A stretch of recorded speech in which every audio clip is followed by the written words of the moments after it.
Boston was drowning in snow the night Serafina Vale pulled a dying crime lord from the gutter. 16 bullets in his chest, gray eyes burning with the kind of violence that built empires. She should have run. Instead, she dragged him home and spent the entire night digging metal from his body with trembling hands. When his heart stopped, she brought him back.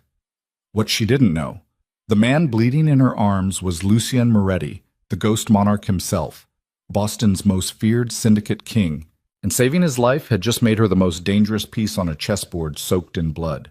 If you want to see where this story goes, hit that like button and drop a comment telling me what city you're watching from. I want to know how far this tale travels. The free clinic smelled like industrial cleaner and broken promises. Serafina Vale had been on her feet for 16 hours straight, stitching wounds that wouldn't stay closed, treating pneumonia with supplies meant for headaches, watching people die in hallways because there weren't enough beds. Her nurse scrubs stuck to her skin beneath a wool coat that had seen better winters, exhaustion clinging to her bones like frost. Outside, Boston was being buried alive. The blizzard had started at noon and hadn't stopped. By midnight, the harbor district looked like the end of the world. Streetlights flickering through sheets of ice, cars abandoned in drifts taller than men, alleyways swallowed whole by winter darkness. The few people still moving through the storm walked hunched and fast, heads down, survival mode. Serafina locked the clinic door behind her and stepped into the cold. The wind hit her like a fist. She pulled her coat tighter and started walking, boots crunching through virgin snow, breath fogging in front of her face. Her apartment was 6 blocks away.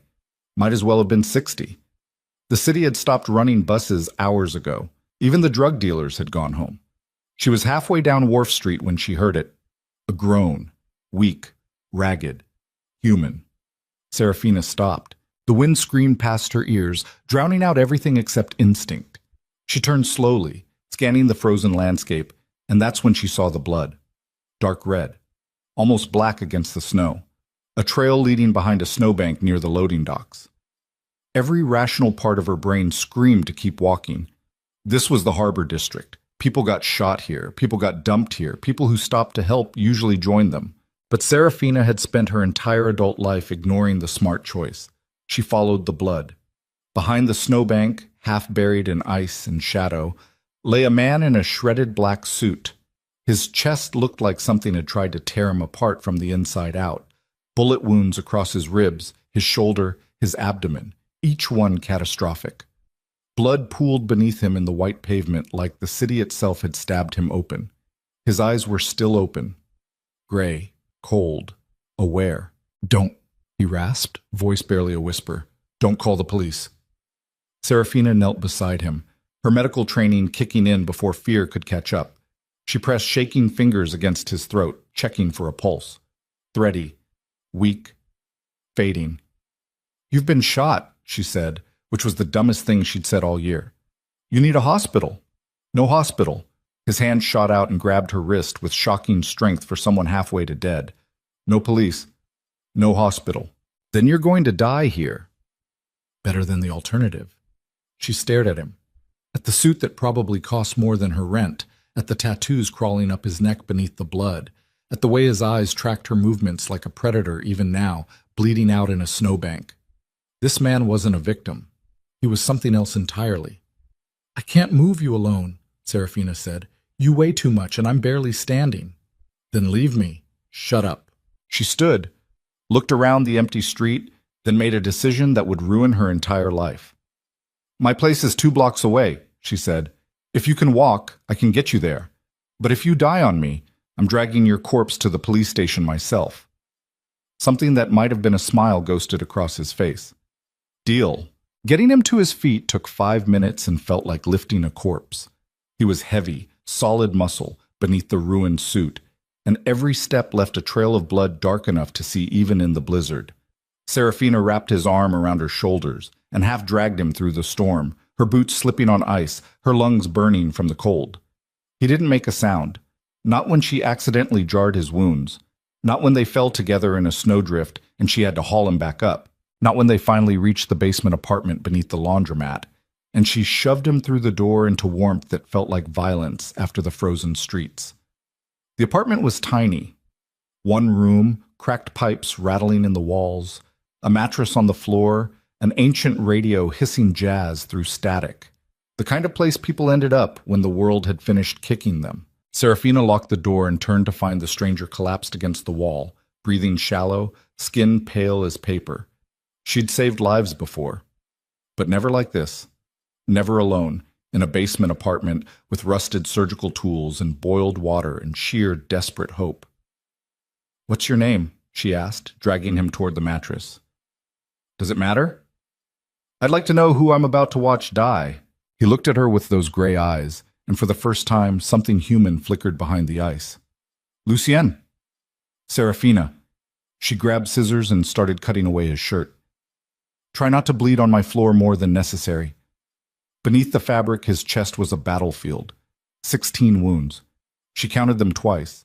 16 bullets had torn through this man, and he was still breathing, still conscious, still looking at her like he was calculating whether she was a threat. Serafina boiled water on the stove, pulled out the medical kit she kept for emergencies, and laid out everything she had: forceps, gauze, antiseptic, trembling hands.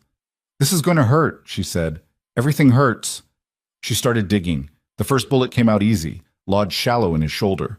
The second fought her, buried deep near his collarbone. The third made him flinch for the first time, a sharp intake of breath that told her she'd hit bone. By the fifth, her hands were shaking so badly she had to stop. "Keep going," Lucien said through gritted teeth. "I'm a nurse, not a surgeon. You're all I have." Something about the way he said it, flat, resigned, true, made her keep moving. Hours blurred together, bullets hitting the metal bowl with hollow clangs, blood soaking through gauze faster than she could replace it, jazz hissing through the radio like a ghost whispering secrets. Lucien never screamed, never begged. But somewhere around the 10th bullet, he started talking. "There's a girl," he said, voice distant. "Vivian, 6 years old. If I don't make it, you're making it. If I don't, someone needs to tell her I tried." Serafina's hands stilled. She looked down at this stranger bleeding out on her mattress, this man who'd refused hospitals and police, this monster who apparently had a 6-year-old daughter waiting somewhere in the dark. "Tell her yourself," she said quietly. Then she kept digging. The 16th bullet was the deepest, buried near his heart, tangled in muscle and tissue, refusing to let go. Serafina worked for 20 minutes, sweat dripping down her face, her entire body trembling from exhaustion and adrenaline. When it finally came free and hit the bowl with a final metallic clang, she sat back gasping. Lucien's eyes were closed. His chest had stopped moving. "No." The word came out raw. "No, you don't get to die. Not after all that. Not—" She pressed her hands against his chest and started compressions. 1, 2, 3. "Come on. 10, 11, 12. "Breathe, you stubborn bastard." 20, 21, 22. Tears streaked down her face, her arms burned, her vision blurred. 30 compressions. Then she felt it, a shudder beneath her palms, a breath, small, fragile, impossible. Lucien's chest rose, his eyes opened, gray eyes finding hers through the haze of pain and exhaustion, and something that looked almost like surprise. "Welcome back," Serafina whispered. Then she collapsed beside him and didn't move for 3 hours. Os. When she woke, gray dawn light filtered through the basement window. The radio had died sometime during the night. Lucien was still breathing. Serafina sat up slowly, every muscle screaming, and checked his pulse. Stronger now. Steady. The bandages she'd wrapped around his chest were holding. The bleeding had stopped. Against every law of medicine and probability, he was going to survive. She made tea with shaking hands and sat watching him sleep, trying to process what she'd done. Whoever Lucien was, whatever he'd done to earn 16 bullets, he was in her apartment now. Her responsibility. Her problem. The snow had stopped outside. Boston looked clean and quiet and deceptive beneath fresh powder. Serafina sipped her tea and wondered what kind of monster she'd brought home. Shambasek. 3 days passed. Lucien didn't wake. Serafina went to work at the clinic, came home exhausted, changed his bandages, checked his vitals, and fell asleep beside him on the floor. She should have been terrified. Should have called someone. Should have done 1,000 smarter things. Instead, she read to him. Old paperback novels she'd picked up at thrift stores. Stories about cowboys and detectives and ordinary people doing extraordinary things. Her voice filled the small apartment while jazz played softly in the background, and sometimes she could have sworn his breathing changed when she read the good parts. On the fourth night, she was halfway through a chapter when his eyes opened. Serafina stopped reading. They stared at each other in the lamplight. "You're still here," Lucien said. His voice was stronger now, clearer. "Where else would I be? Smart people run from men like me." "Then I guess I'm not that smart." She set the book down. "How do you feel?" "Like I got shot 16 times. "Accurate." She moved closer, checking his forehead for fever. "You should be dead." "I know." "Most people would say thank you." Something flickered across his face, an expression she couldn't read. "Thank you." The words sounded foreign in his mouth, like he'd never said them before and didn't quite know how they worked. Serafina sat back. "Who are you, Lucien?" "Someone you should have left in the snow." "Too late for that." He studied her for a long moment, taking in her tired eyes, her worn scrubs, the tiny apartment that barely kept the cold out. "You live here alone?" "That's not an answer." "Neither is yours." "Fair point." "Yes," she said. "I live alone. I work at the free clinic 6 days a week. I don't have family in Boston. I don't have much of anything except medical debt and a mattress on the floor." She met his gaze steadily. "Your turn." Lucien was quiet for so long she thought he wouldn't answer. Then, "I run things people don't talk about in daylight. I've done things that would make you call the police if you knew. The men who shot me wanted my empire. They'll try again when they find out I survived." "Are you a criminal?" "Yes." The honesty was almost worse than a lie. Serafina should have thrown him out, should have screamed, should have done anything except nod slowly and say, "Okay." "Okay," Lucien repeated. "I pulled 16 bullets out of you and brought you back from the dead. I'm already an accessory or accomplice or whatever the legal term is." She stood, heading for the kitchen. "You want tea?" "I want to understand why you're helping me." "Because you were dying and I'm a nurse." She filled the kettle. "It's not complicated." "Everything about this is complicated." "Maybe." But Serafina had learned a long time ago that life didn't pause for complications. She made tea. Lucien watched her move around the tiny kitchen with an intensity that should have been uncomfortable but somehow wasn't. Like he was trying to solve a puzzle he'd never encountered before. "There's a phone in my jacket," he said finally. "The one you cut off me." Serafina found it in the pile of bloody clothes she'd shoved in the corner. Miraculously, it still worked. "Call the first contact," Lucy said. "Tell them Ghost is alive." "Ghost? They'll understand." She made the call. A man answered on the first ring. "Who is this?" "I'm calling for—" She looked at Lucien. "What do I say?" "Tell him the ghost is alive and to come alone." Serafina repeated the message. Silence. Then, "Where?" She gave the address. The line went dead. "They're coming," she said. "I know." "Should I be worried?" Lucien's smile was sharp as broken glass. "Probably." The knock came 20 minutes later. 3 sharp raps. Serafina opened the door to find 2 men in expensive coats standing in the stairwell. Behind them, barely visible in the shadows, was a little girl clutching a teddy bear. The first man, broad-shouldered, scarred, dangerous, looked past Serafina into the apartment. His expression cracked when he saw Lucien sitting up against the wall. "Boss," he breathed. The little girl pushed past the men and ran straight into the apartment, straight to Serafina. "Mommy," she whispered, wrapping small arms around Serafina's legs. The word hit the room like a gunshot. Everyone froze. The little girl looked up at Serafina with huge dark eyes, Lucien's eyes, and something in Serafina's chest shattered and reformed in the same instant. "I'm not—" she started, but the child was already crying softly into her scrubs, tiny body shaking, and Serafina found herself kneeling without thinking, wrapping the girl in her arms, whispering things that didn't mean anything except, "You're safe. You're okay. I've got you." Lucien's voice cut through the moment like a blade. "Vivienne." The little girl turned. "Papa," she whispered. She ran to him. She ran.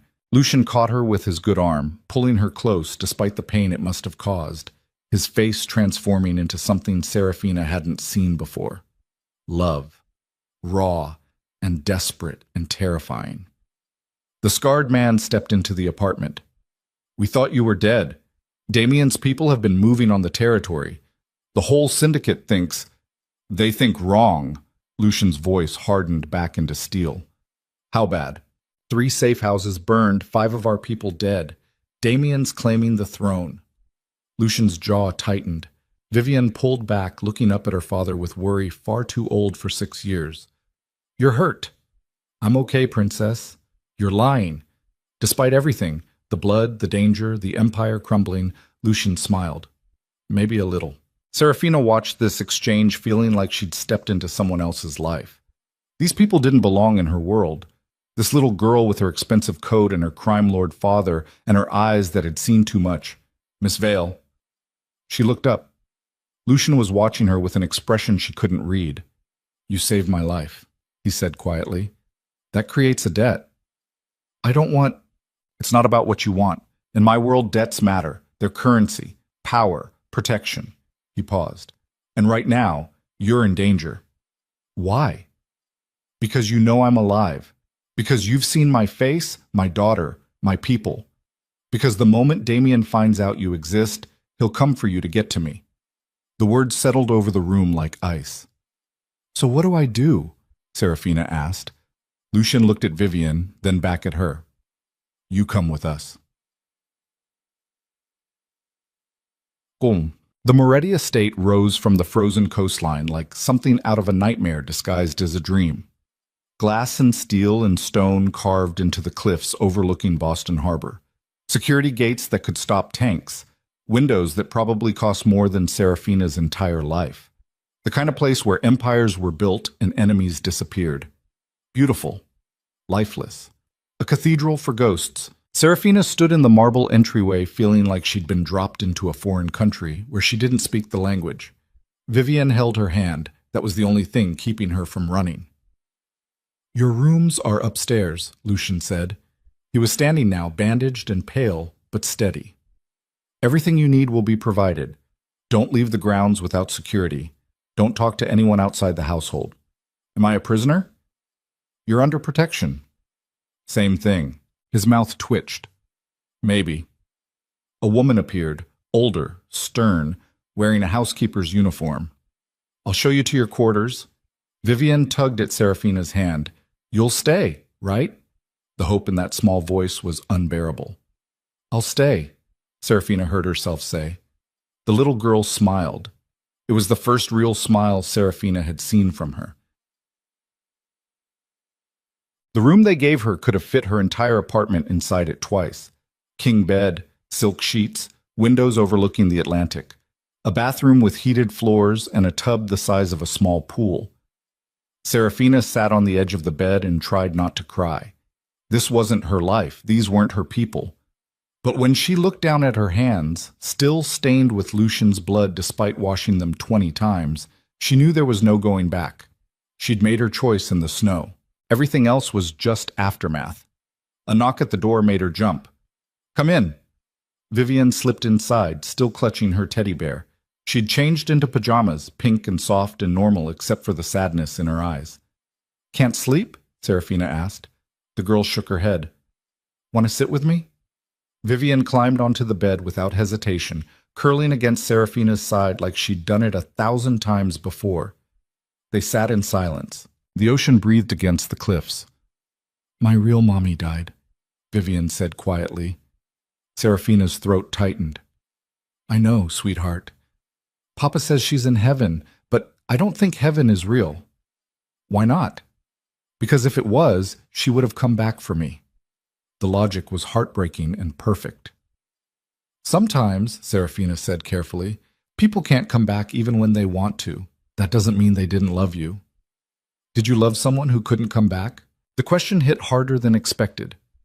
"Yes," Serafina admitted. "My little brother, he died when I was 17. "How?" "He got sick. The hospital couldn't save him. Vivian processed this. Is that why you save people now? Smart kid, too smart. Maybe, Serafina said. I don't like watching people die. Papa almost died. I know. But you saved him. I tried. Vivian looked up at her with those huge dark eyes. Will you stay, even when it's scary? Serafina didn't know how to answer that. Didn't know if she could promise something when everything about the situation screamed danger. But Vivian was 6 years old and holding a teddy bear and looking at her like she was the only solid thing in a world made of smoke. So Serafina did what nurses do. She lied to make someone feel better. I'll stay, she whispered. Vivian smiled and fell asleep against her shoulder. Serafina sat there holding this child who wasn't hers, in a mansion built on blood money, protecting a crime lord who should have died in the snow. And somewhere in the dark, she heard footsteps stop outside her door, pause, then walk away. When she finally looked up, she saw Lucian's shadow disappearing down the hall. Watching. Always watching. Making sure his daughter was safe even when he could barely stand. Serafina closed her eyes and wondered what kind of monster loved this fiercely, and what it would cost her to find out. Morning came to the Moretti estate like an execution. Cold light spilled through floor-to-ceiling windows, turning the Atlantic into hammered silver.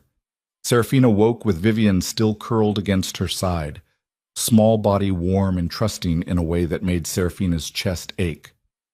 For a moment, just one breath, she let herself pretend this was normal, that she belonged here, that the previous week hadn't happened. Then Vivian stirred and the illusion shattered. You stayed, the girl whispered. I said I would. Vivian smiled, and the weight of that smile settled over Serafina like a debt she didn't know how to repay. A knock rattled the door. Miss Vale, the housekeeper's voice carried the kind of authority that didn't ask permission. Breakfast is at 7. Mr. Moretti expects you downstairs. Expects, not invites. Expect.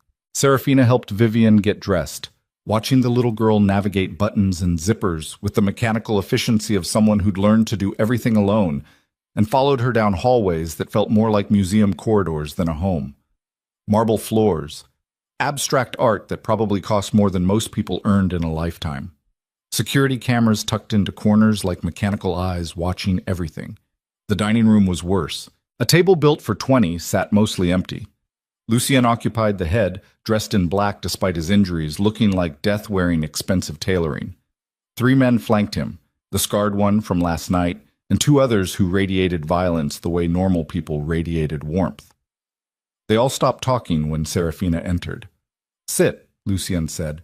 It wasn't a request.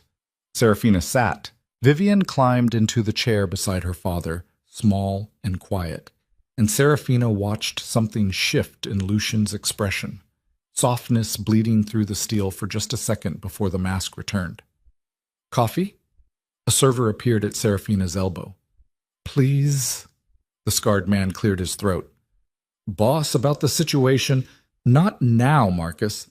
But, Lucien's gaze cut sideways. I said not now. Marcus shut up. The silence that followed tasted like gunpowder. Breakfast arrived. Eggs, toast, bacon, fruit arranged like it was auditioning for a magazine spread. Serafina's stomach twisted. 2 days ago, she'd been eating instant ramen in a basement apartment.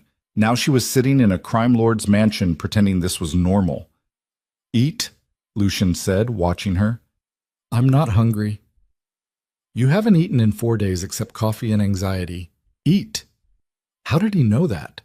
Serafina picked up her fork and forced down a bite of eggs that tasted like ash. Vivian ate silently, eyes fixed on her plate, and Serafina recognized that look. The careful neutrality of a child who'd learned to make herself invisible when dangerous men were talking business. It made her furious. Does she always eat like this? Serafina asked, nodding toward Vivian. Lucian frowned. Like what? Like she's terrified of making noise. The table went quiet. Marcus looked like he wanted to disappear. The other men found their coffee extremely interesting. Lucien's jaw tightened. Vivian eats how she wants. No? Serafina leaned forward. She eats like someone taught her to be a ghost in her own house. You've been here 12 hours and you're already critiquing how I raise my daughter? I'm critiquing how you run a prison and call it a home. The words came out sharper than intended, harsher. True. Lucian stood slowly, despite the pain it clearly caused him. His men tensed. Marcus's hand drifted toward his jacket, where Serafina was absolutely certain he kept a gun. But Lucian just looked at her with those gray eyes that had seen too much death to be surprised by anything. "Vivienne," he said quietly, "go upstairs." "Papa, now." The little girl slid from her chair and ran. The sound of her footsteps fading up the marble stairs felt like a countdown.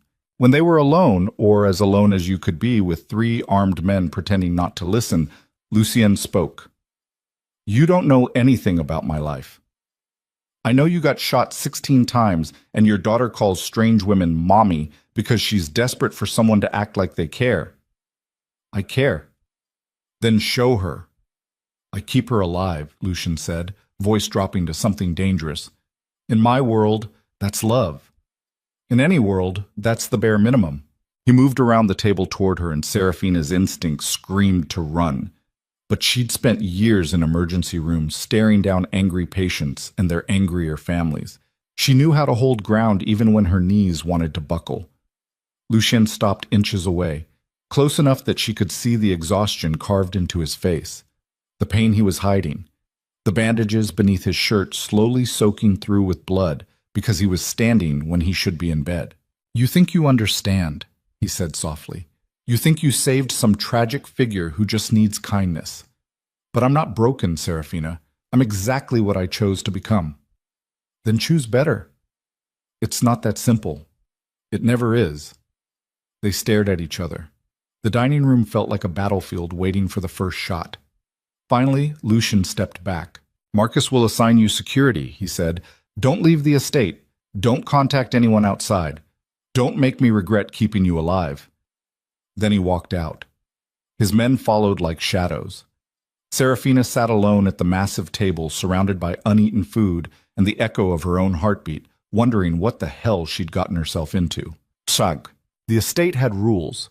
Serafina learned them fast. Don't go near the East Wing where Lucien conducted business. Don't ask questions when men in expensive suits arrived at odd hours.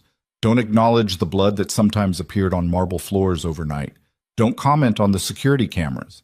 Don't wonder about the locked rooms. Don't think too hard about what kind of empire required this much silence.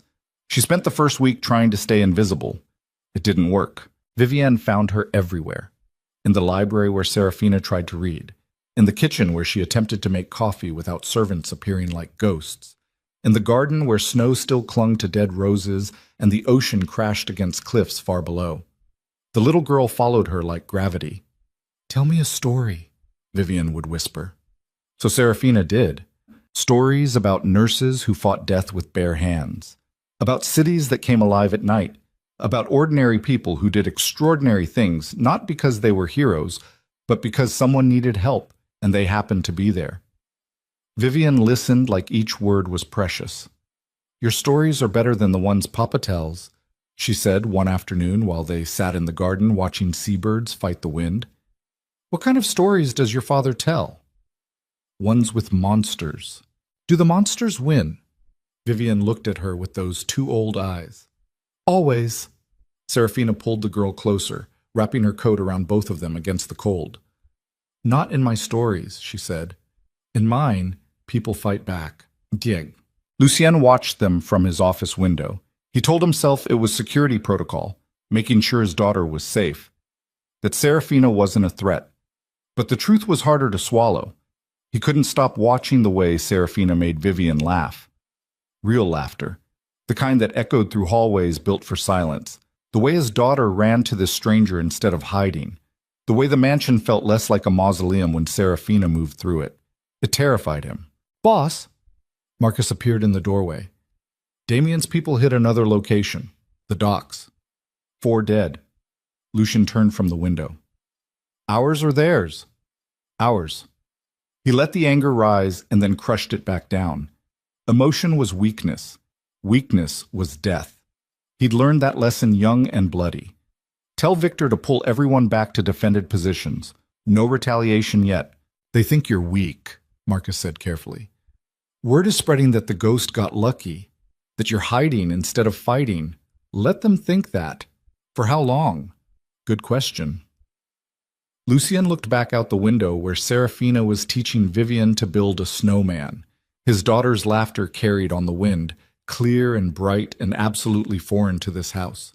As long as it takes, he said. Marcus left. Lucien stayed at the window watching the only two people in his empire who weren't afraid of him, wondering when kindness had become more dangerous than bullets. 2 weeks into her stay, Serafina finally exploded. It started small. Vivian wanted pancakes for breakfast. The kitchen staff said no. Mr. Moretti's daughter ate oatmeal and fruit, doctor's orders. Whose doctor? Serafina asked. The head cook, a woman built like a tank who'd probably seen worse things than arguments over breakfast, crossed her arms. Mr. Moretti's instructions are clear. She's 6 years old and wants pancakes. Miss Vale, make the pancakes or I will. 5 minutes later, Serafina was standing at the stove in someone else's kitchen, flour on her scrubs, making pancakes from scratch while 3 staff members watched like she'd pulled a gun. Vivian sat at the counter, radiating joy. That's when Lucien walked in. He stopped, looked at Serafina covered in flour, looked at Vivian grinning, looked at his staff standing frozen like they'd witnessed a murder. What, he said very quietly, is happening? Pancakes, Serafina replied, flipping one. Your daughter wanted pancakes. She eats oatmeal, I know. I heard. But today she's eating pancakes because she's a child, and children deserve to feel like children sometimes instead of tiny soldiers. The kitchen held its breath. Lucien's expression was unreadable. Then he pulled out a chair and sat down beside his daughter. Make enough for 2, he said. Serafina blinked. The staff looked like they might faint. Vivian looked at her father like he'd performed a miracle. You want pancakes, Serafina said slowly. You're already making them. You eat oatmeal. I eat what keeps me functional. He met her gaze. Today I'll eat pancakes. So she made pancakes. For a crime lord and his daughter in a kitchen that probably hadn't seen homemade breakfast in years. They ate in silence at first. Then Vivian started talking. About the snowman in the garden. About the story Serafina had told her yesterday. About wanting to learn piano, but being scared of the teacher. Lucien listened like he was hearing his daughter's voice for the first time. When breakfast ended and Vivian ran off to play, he stayed seated. Thank you, he said. Serafina started cleaning up. For what? I don't know, but it feels necessary. She looked at him, really looked, at the exhaustion carved into his face. The bandages she knew were still beneath his shirt because she changed them every night when he showed up at her door too proud to ask for help. The way his hands shook slightly from pain, he refused to acknowledge. You're going to tear your stitches if you keep pretending you're fine, she said. I am fine. You're bleeding through your shirt right now. Lucien glanced down. Dark red was seeping through the black fabric near his ribs. Fuck, he muttered. My room, 10 minutes. And bring better bandages than whatever field medic garbage your people have been using. She walked out before he could argue. 10 minutes later, he knocked. Serafina opened the door to find Lucien holding a medical kit that actually looked professional, his shirt already off, revealing the battlefield of his torso in daylight.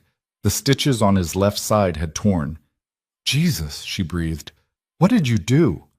Walk downstairs. Stairs did not do that. He didn't answer. Serafina gestured him inside and locked the door. Sit. He sat on the edge of her bed while she pulled on gloves and examined the damage. The wound had reopened, not catastrophically, but enough that he'd need fresh sutures. This is going to hurt, she warned. Everything hurts. That's not an excuse to be stupid. She cleaned the wound with antiseptic and he didn't flinch. Didn't make a sound. Just sat there breathing slowly while she worked. His eyes tracking her movements with that predator focus she'd learned meant he was calculating something. You could have died, Serafina said, threading the needle. Multiple times. You still could if you keep acting like you're invincible. I'm not acting. You're delusional. I'm realistic. He watched her start the first suture. In my world, showing weakness is death. So I don't show it. Even to the people trying to keep you alive? especially to them. The honesty landed like a punch. Serafina tied off the stitch and started the next one, her hand steady despite the way her pulse hammered. Vivian's mother, she said carefully. How did she die? Lucien was quiet so long she thought he wouldn't answer. Then, crossfire. Wrong place, wrong time, wrong life. She knew what I was when we met. Thought she could handle it. Turned out bullets don't care about bravery. You loved her. I destroyed her. His voice went flat. Everything I touch turns to ash eventually. It's gravity, entropy, the natural order. That's fatalistic bullshit. It's pattern recognition. Serafina finished the sutures and started wrapping fresh bandages around his ribs. So what's your plan? Keep everyone at arm's length until you're alone? Raise Vivian in this gorgeous prison and call it protection? Better a prison than a grave. Is it, though? Her hand stilled on the bandage. Lucien's gaze found hers. You think I don't know what I'm doing to her? He said softly. You think I don't see the way she looks at you like you're everything I can't be? I know exactly what I am, Serafina. The question is whether you do. I know you're a man who got shot 16 times and survived, who loves his daughter enough to keep breathing when dying would be easier, who sits in my room at midnight because you're too proud to admit you need help. That's not love. That's survival instinct. Same thing sometimes. She finished the bandaging and stepped back. Lucien stood slowly, testing the new stitches, his bare torso marked with scars that told stories Serafina probably didn't want to know. Why are you still here? He asked. Where else would I go? Anywhere. I'd give you money, new identity, protection. You could disappear. And Vivian? His jaw tightened. Exactly, Serafina said. So I'm staying, even though it's dangerous, especially because of that. They stood facing each other in the quiet room while ocean wind rattled the windows, and somewhere downstairs Vivian was probably playing alone because that's what she'd learned to do in a house full of ghosts. You're either incredibly brave or phenomenally stupid, Lucien said. Most days I can't tell the difference. Something that might have been a smile ghosted across his face. Then he put his shirt back on and left without another word. Serafina sat on the bed and tried to remember when exactly she'd stopped being afraid of him. The illusion lasted 3 more days. Then reality showed up at the gates with wire cutters and bad intentions. Serafina was reading in the library when the alarm started screaming. Red lights flooded the hallways. Security personnel materialized from nowhere running toward the east wing. Somewhere in the house, Vivian was screaming for her father. Serafina ran. She found Lucien in the main hall surrounded by armed men, his face carved from ice, a gun in his hand that looked almost casual except for the way his finger rested near the trigger. What's happening? She demanded. Breach, Marcus said tersely. South perimeter. Where's Vivian? Safe room, Lucien said without looking at her. She knows the drill. The fact that a 6-year-old had a drill for armed invasions made Serafina want to scream. How many? Lucien asked. 4 that we've confirmed. Could be more. Damien's people? Who else? Lucien's expression didn't change, but something dark flickered behind his eyes. Seal the house. I want every entrance locked and every camera live. If they're inside, I want to know where. The men scattered. Lucien finally looked at Serafina. Go to Vivian, he said. What are you going to do? What I always do. That's not an answer. It's the only one you're getting. He moved past her toward the east wing. Lock the door. Don't open it for anyone except me or Marcus. Lucien! But he was already gone. Serafina stood alone in the massive hallway, listening to boots on marble and the sound of safeties clicking off weapons and her own heartbeat trying to break her ribs. She'd thought she understood what Lucien was. Now she was about to find out if she could live with the truth. The safe room was hidden behind a bookcase in Lucien's office. Serafina found it the way Lucien had once described, 3rd shelf, red spine, pull and twist. The bookcase swung open, revealing a steel door with a keypad. She didn't know the code. Vivian, she called. It's Serafina! Silence. Then the lock clicked. The door opened to reveal a little girl with tear-streaked cheeks holding her teddy bear like a weapon. Where's Papa? Vivian whispered. Handling things. Is he going to die? The question was so matter-of-fact, it broke Serafina's heart. No, she lied. He's going to be fine. You don't know that. You're right, I don't, but I know he's survived worse. Serafina stepped into the safe room and the door sealed behind her with a hydraulic hiss. The space was smaller than her old apartment. Reinforced walls, security monitors, emergency supplies, and a single cot that looked like it had been used before. This was where Vivian had learned to hide when her father's empire went to war. 6 years old, and she had a safe room. Serafina sat on the cot and pulled Vivian into her lap. On the monitors, she could see armed men moving through the mansion like shadows. Security cameras tracked them through hallways and rooms and spaces Serafina hadn't even known existed. Then she saw Lucy Yan, moving through the east wing with 3 men flanking him, gun raised, every movement precise and lethal and completely terrifying because this wasn't the man who ate pancakes in the kitchen or showed up at midnight with torn stitches. This was the ghost. The monster Boston whispered about in back rooms and dark alleys, the crime lord who'd built an empire on violence and fear. He's different out there, Vivian said quietly, watching her father on the monitor. I know. Does it scare you? Yes. A little, Serafina admitted. Me too. Vivian pressed closer. But he's still Papa. They watched in silence as Lucian's team swept the mansion floor by floor, room by room, hunting whoever had breached the perimeter. Then the monitors went black. All of them, simultaneously. What happened? Vivian whispered.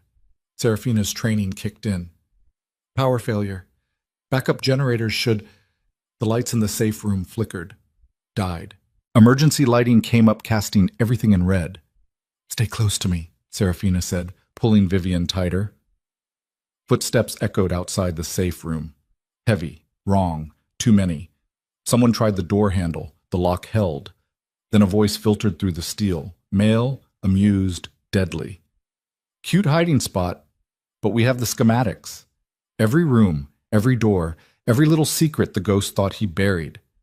Vivian's breathing went sharp and shallow.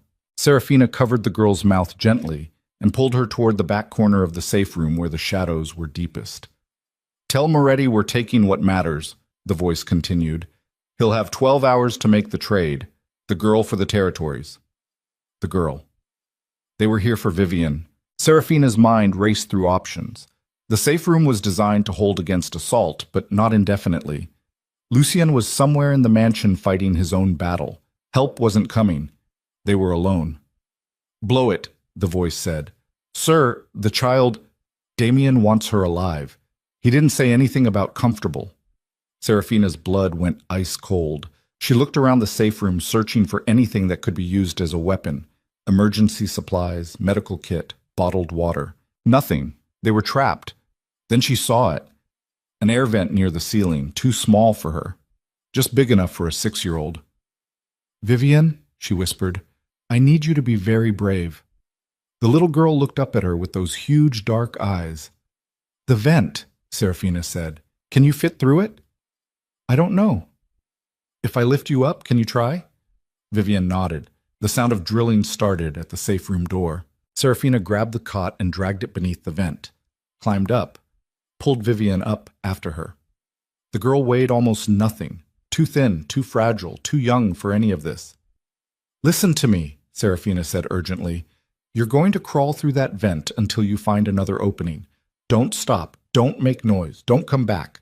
Find your father, or find Marcus, or find anyone with a gun who works for your family. Do you understand?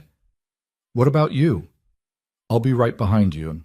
Another lie, but necessary. Serafina unscrewed the vent cover with shaking hands while behind them the drilling grew louder. She lifted Vivian up into the opening. Go, she whispered, fast as you can. I'm scared. Me too. Go anyway. Vivian crawled into the darkness. Serafina replaced the vent cover just as the safe room door exploded inward. 3 men flooded inside with tactical gear and weapons raised. They found Serafina standing in the middle of the empty room, hands raised, heart hammering. The lead man, the voice from outside, smiled. Where's the girl? Gone. He hit her. Serafina's head snapped sideways and blood filled her mouth, but she didn't go down.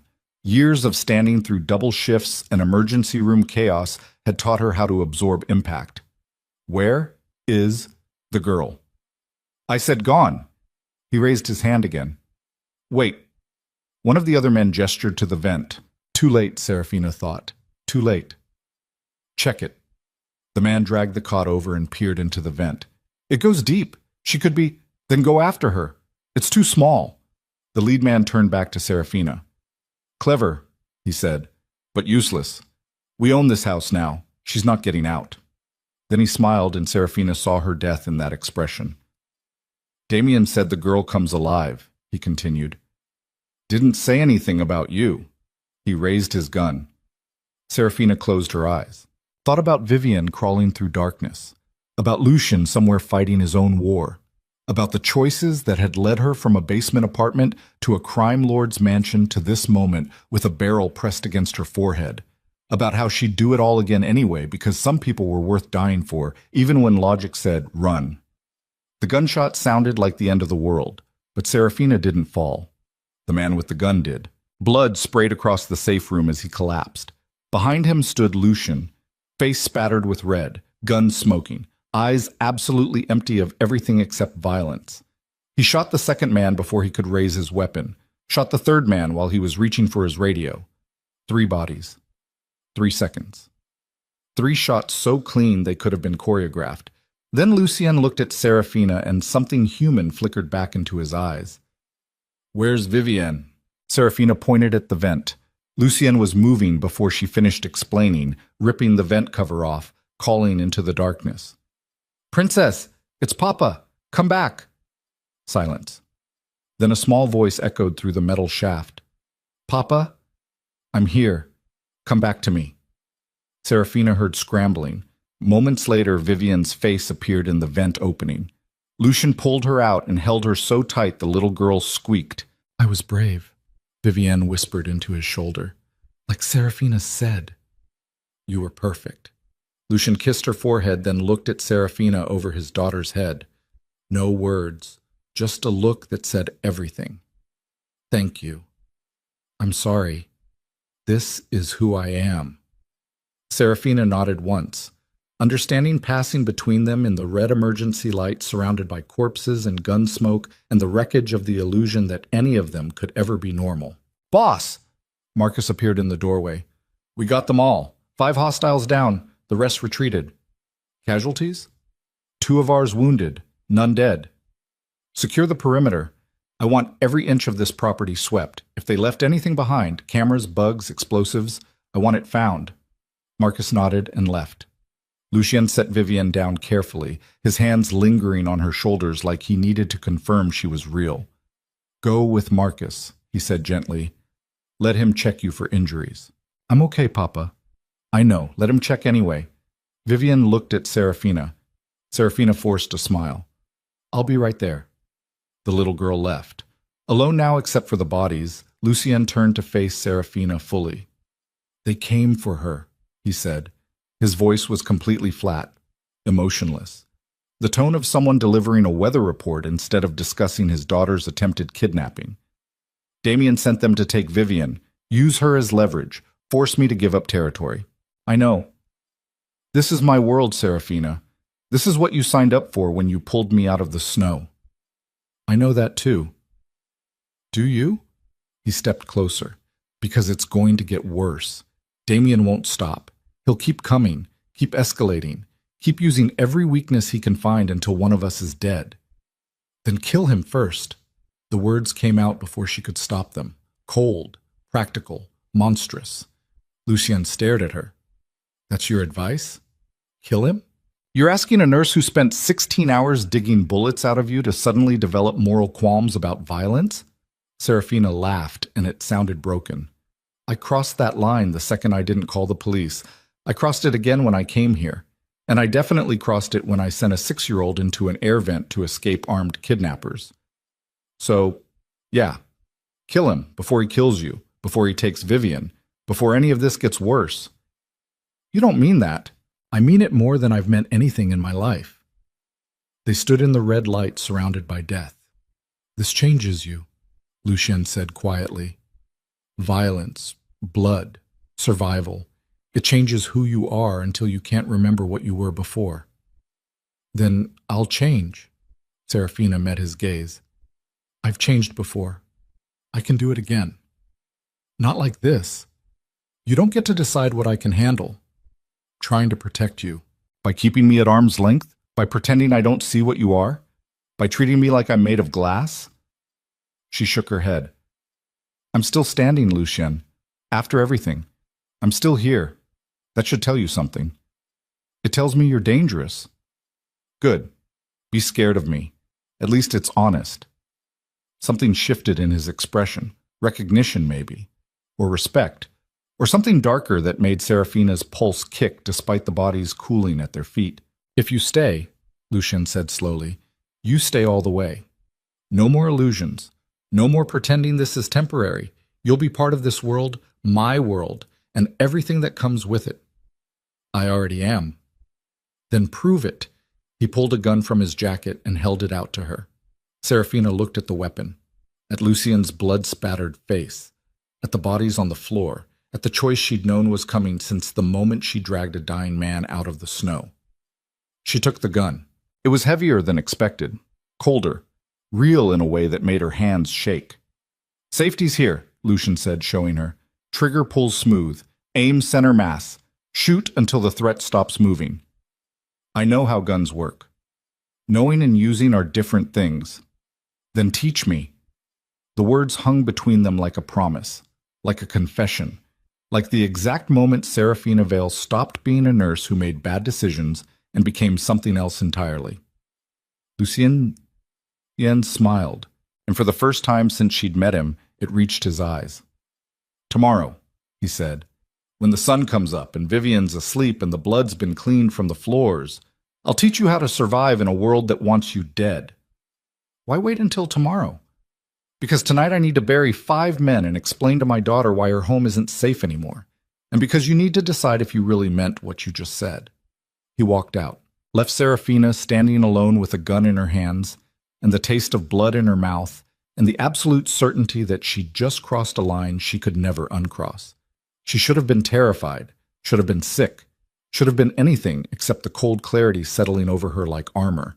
But Serafina had learned a long time ago that survival didn't care about should, only about what came next. She checked the safety on the gun, tucked it into her waistband, and went to find Vivian. Because whatever she'd become, whatever she was becoming, that little girl still needed someone who'd crawl into air vents and lie about being scared. And Serafina was very good at lying when it mattered.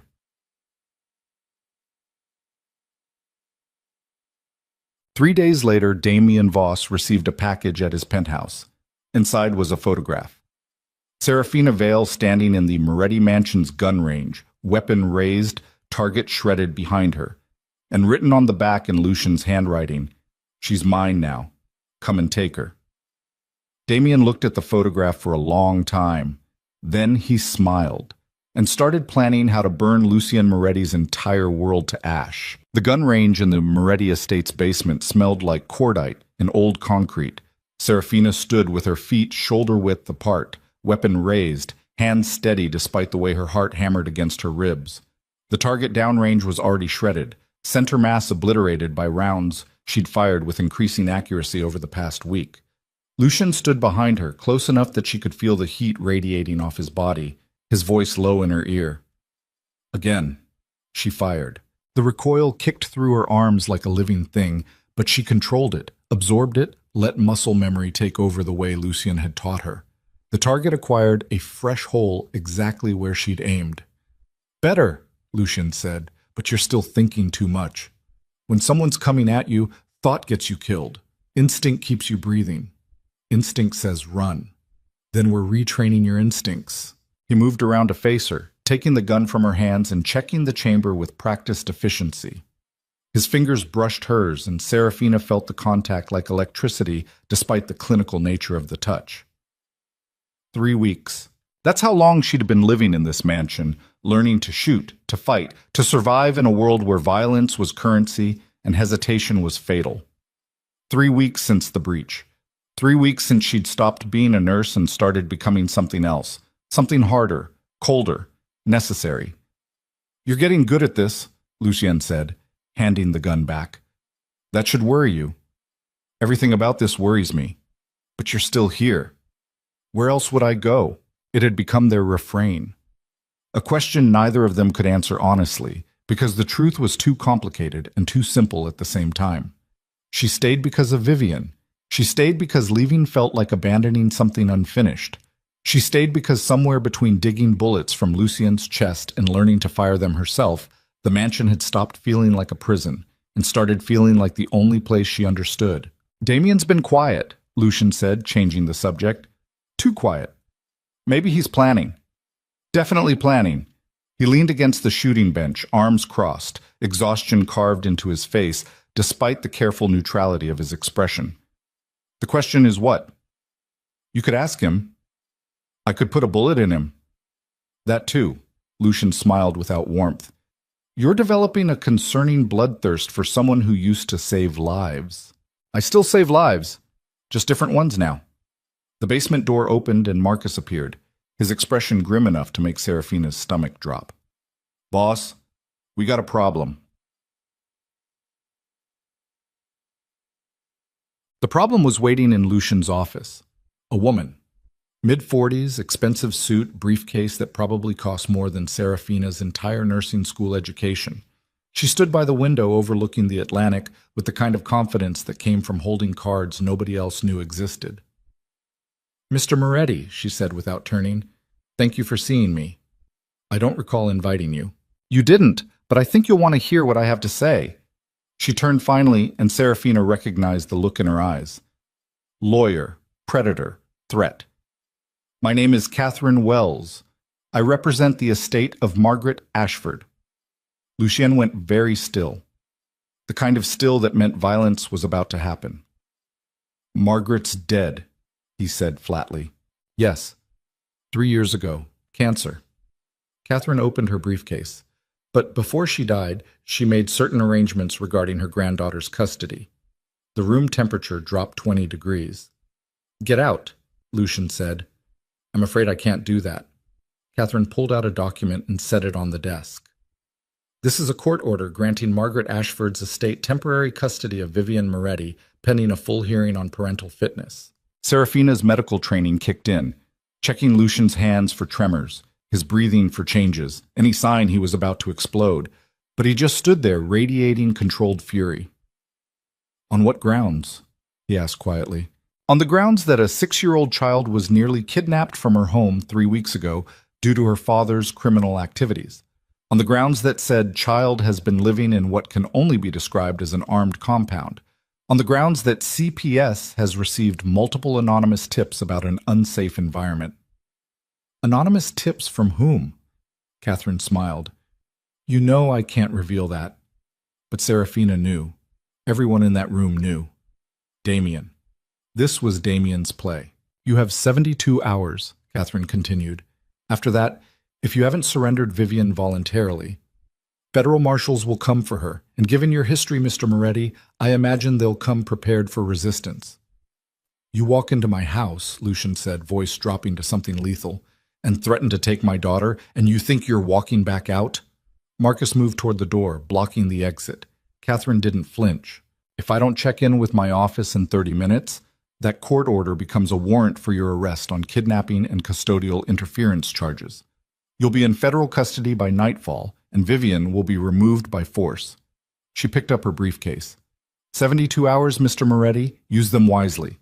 She walked past Marcus without hesitation.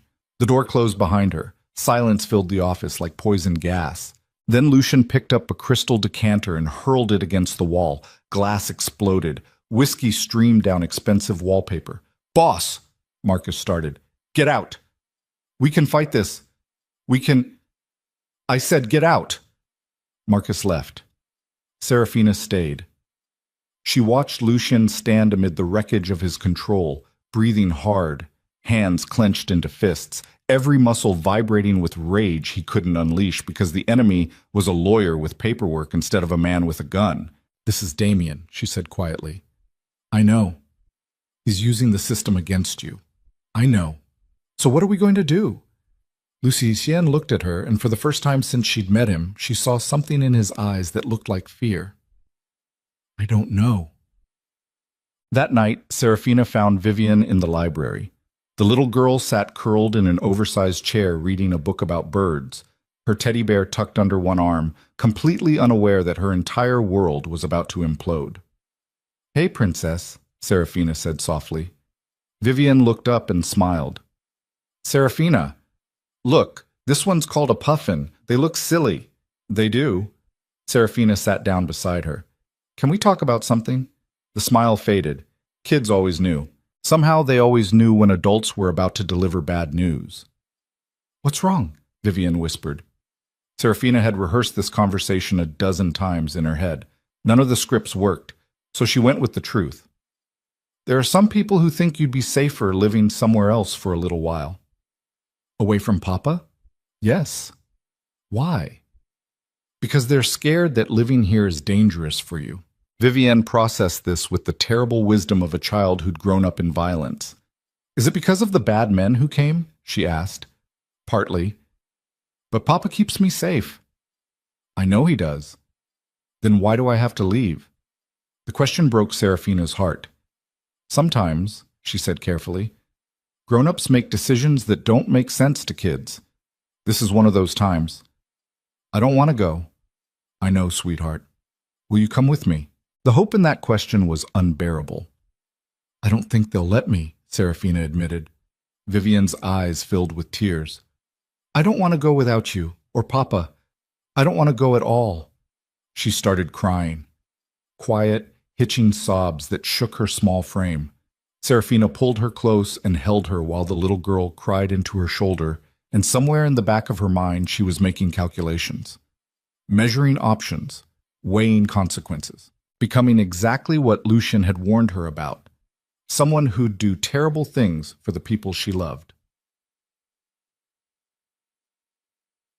Midnight found Serafina in Lucien's office. He sat behind his desk, surrounded by legal documents, whiskey glass in hand, looking like a king watching his empire burn. We could run, Serafina said. Lucien looked up. What? Take Vivian and run. New identities, new country. Disappear before the 72 hours are up. They'd find us. Maybe. Maybe not. And then what? Spend the rest of our lives looking over our shoulders? Raise Vivian in hiding? That's not living, Serafina. That's just slower dying. It's better than losing her. Is it? He stood, moving to the window. I've spent my entire life running from consequences, building walls, hiding behind guns and money and fear, and all it's gotten me is alone in a mansion, watching my daughter cry herself to sleep because she thinks I can't protect her. You can protect her. Not from this. Not from lawyers and court orders and a system designed to take children from monsters. He finished his whiskey. Maybe they're right. Maybe she would be better off. You don't believe that? I don't know what I believe anymore. Serafina crossed the office until she stood beside him, both of them staring out at the dark Atlantic. I believe, she said slowly, that Damien orchestrated this entire thing. The custody challenge, the anonymous tips, the court order. He's using the system as a weapon because he knows you can't fight back the same way you'd fight his soldiers. So we fight differently. Lucien turned to look at her. How? We find out who Margaret Ashford was, who inherited her estate, who's funding this custody challenge. We follow the money until we find Damien's fingerprints. And then? Then we make him withdraw the challenge. By force? By leverage. Serafina met his gaze. You said Damien wants your empire. Fine. Give it to him. Lucien stared at her like she'd lost her mind. You want me to surrender? I want you to look like you're surrendering. Make the deal. Trade territories for Vivian. Get him to pull the custody order. Then what? Then you take everything back and make sure he never threatens your daughter again. The silence stretched. Lucien studied her face like he was seeing her for the first time. That's not fighting differently, he said quietly. That's fighting exactly like I would. Then I'm learning from the best. Something shifted in his expression. Recognition, respect, something darker that made Serafina's pulse kick. "You've changed," he said. "I had good teachers." "I'm not sure that's a compliment." "It's a fact." They stood close enough that Serafina could see the gold flecks in his gray eyes, could count the scars on his hands, could feel the weight of everything unsaid pressing between them like atmosphere before a storm. "If we do this," Lucian said, "there's no going back, not for either of us. I crossed that line weeks ago. Not like this.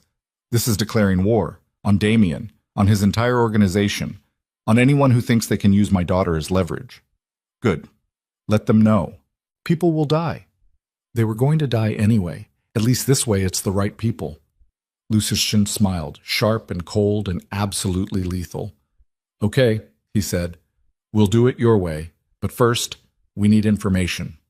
I know someone who might help." "Who?" Serafina pulled out her phone and scrolled through contacts she hadn't called in months. Found the number. Hesitated. This was the last bridge. The final step across the line from civilian to criminal. She made the call. It rang 3 times. Then a tired voice answered. "Serafina? Jesus Christ, where have you been? The clinic's been looking for—" "I need a favor, David." Silence. Dr. David Chen had been the attending physician at the free clinic, had trained Serafina, had become something like a friend in a world where friends were rare. "What kind of favor?" he asked carefully. "The kind you don't ask questions about." More silence. "Are you in trouble?" "I'm in something. I can't explain. But I need access to hospital records, specifically patient files from 3 years ago. Margaret Ashford, cancer patient." "Serafina, please." The desperation in her own voice surprised her. David sighed. "I can't get you full records, but I can look up basics. Why do you need this?" "Because someone's using her death to hurt a little girl, and I need to know who benefits." "That's not an answer." "It's the only one I have." She heard typing in the background. "Margaret Ashford," David said. "Oh, died 3 years ago.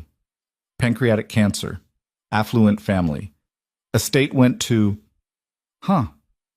What?" "Estate was divided between multiple beneficiaries, but the executor is listed as someone named Richard Voss." The name hit like a bullet. "Say that again," Serafina said. "Richard Voss, attorney. Why?" "Because Richard Voss was Damien Voss's brother." The pieces clicked together with sickening clarity. "Thanks, David. I owe you." "Serafina, what's—" She hung up, turned to Lucien. "It's not just Damien," she said. "His brother's a lawyer. He's the one executing Margaret Ashford's estate. The custody challenge isn't coming from Vivian's grandmother's family. It's coming from Damien wearing a legal mask." Lucian's expression went arctic. "So we can't fight it in court," he said, "because the court is already compromised. Unless we can prove the executor has a conflict of interest." "How?" "We connect Richard Voss to Damien's criminal organization, prove they're working together, get him disbarred, and the whole custody challenge collapses. That could take months. We have 72 hours. They stared at each other, the impossible weight of the timeline pressing down like gravity. "There might be another way," Lucian said slowly. "What?" "Margaret Ashford wasn't Vivian's grandmother. She was my first wife's mother. We divorced before Vivian was born. Legally, Margaret had no claim to custody." "Then why would her estate—" "Because someone forged documents making it look like she had standing, probably Richard Voss." Lucian pulled out his phone.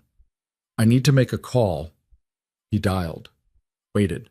"It's me," he said when someone answered. "I need everything you have on Richard Voss.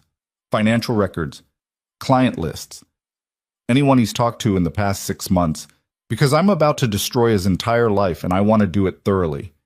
He hung up, looked at Serafina. 48 hours, he said. "That's how long it'll take my people to build a case. Then we take it to the judge and bury Richard Voss so deep he'll need a ladder to see sunlight. And if it doesn't work, then we go back to your plan. War." 36 hours later, everything fell apart. Serafina was reading to Vivian when the alarms started. Not the breach alarms. Something worse. Marcus burst into the library, face pale, gun drawn. "We need to move," he said. "Now." "What's happening?" Serafina demanded. "Federal raid. They're at the gates. Her stomach dropped. They weren't supposed to come for another day. Someone moved up the timeline. Vivian started crying. Serafina scooped her up and ran, following Marcus through hallways that suddenly felt like a maze designed to trap them. Behind them, she could hear doors being smashed open, commands being shouted, the systematic destruction of any illusion of safety. "Where's Lucien?" she gasped. "Meeting with his lawyers. He doesn't know yet." They reached the safe room. Marcus punched in the code. The door swung open. "Inside," he ordered. "Don't come out until—" A voice cut through the chaos. "United States Marshals, drop your weapon!" Marcus hesitated. Serafina saw the calculation flash across his face. Saw him weigh loyalty against survival. Saw him make the only choice he could. He dropped the gun, raised his hands. Federal agents flooded the hallway. Serafina clutched Vivian and backed into the safe room, but strong hands grabbed her arms, pulling her back out. "Ma'am, we need you to let go of the child." "No." "Ma'am." She's terrified. "I'm not letting go. We have a court order for protective custody. The child needs to come with us."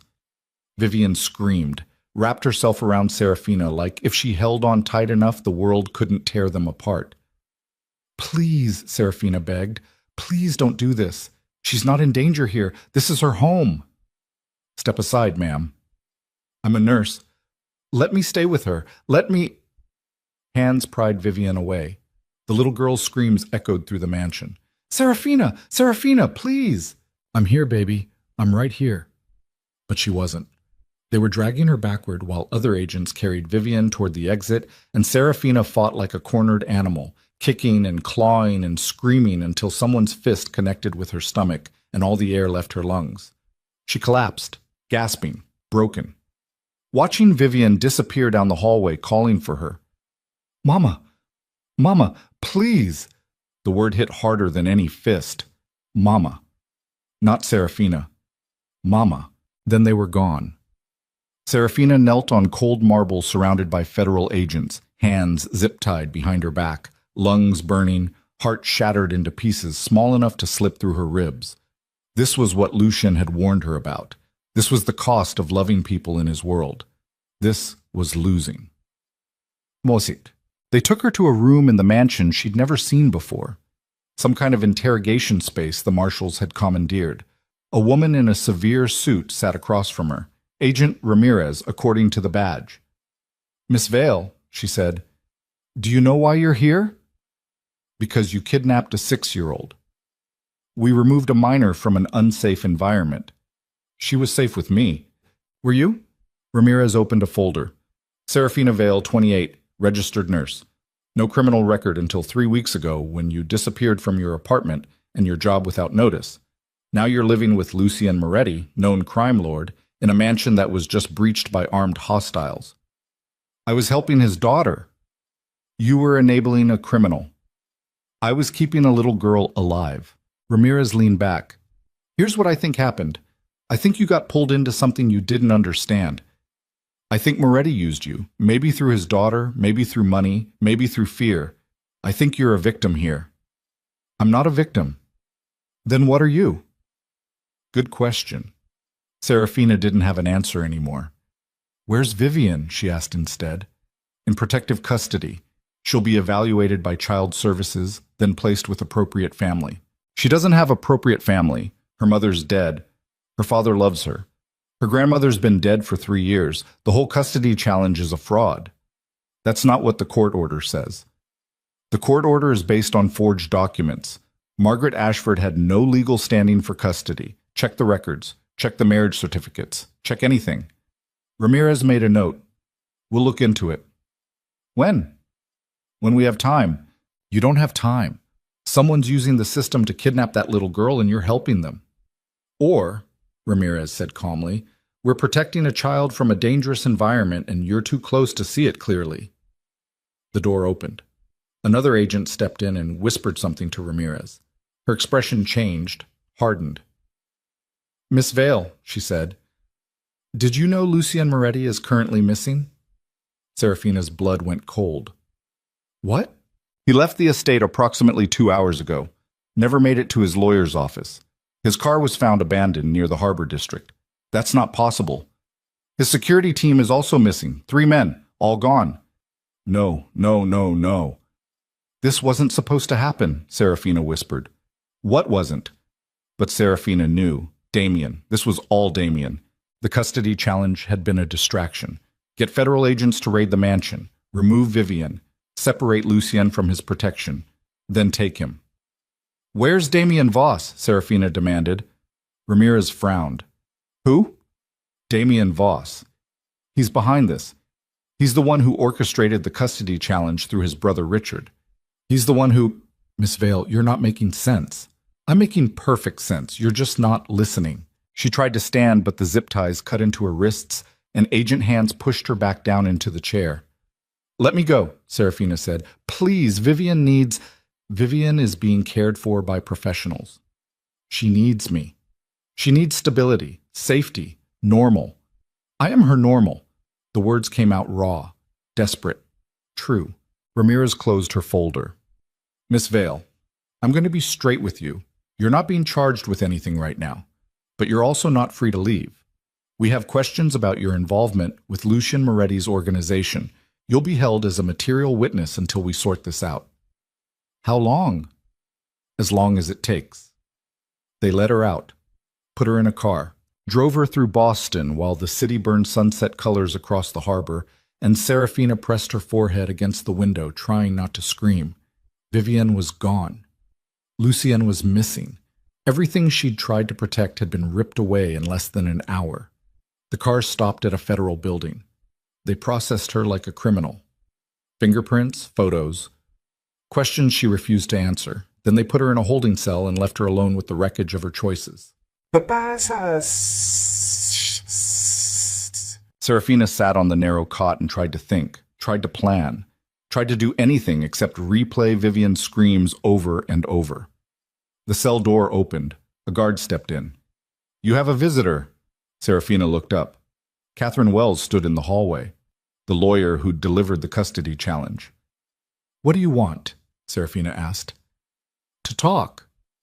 I have nothing to say to you. Not even about Vivian? Serafina stood slowly. What about her? Catherine entered the cell and the guard closed the door behind her, giving them privacy. She's been asking for you, Catherine said. Constantly. Won't eat, won't sleep, just keeps saying she wants her mama. The words stabbed deep. Where is she? Temporary foster placement. Good family. They're trying, but she's traumatized. Then let me see her. I can't do that. Why not? Catherine sat on the opposite cot, looking suddenly tired. Because I'm not actually here on behalf of Margaret Ashford's estate. Serafina's stomach dropped. What? I was hired by Damien Voss to file the custody challenge. Paid very well to make sure it went through regardless of the legal validity. The admission hung in the air like poison. Why are you telling me this? Serafina asked. Because Damien just doubled the contract. He wants Vivian permanently. Full custody transferred to a family he controls. She'll disappear into the system and Lucien Moretti will never find her. You can't. I already did. The paperwork's filed. By this time tomorrow, Vivian will be on a plane to somewhere far from Boston and far from her father. Serafina lunged, grabbed Catherine by the collar, slammed her against the cell wall. You're selling a 6-year-old to a crime lord and you came here to what? Gloat? Catherine didn't fight back, just looked at Serafina with something that might have been shame.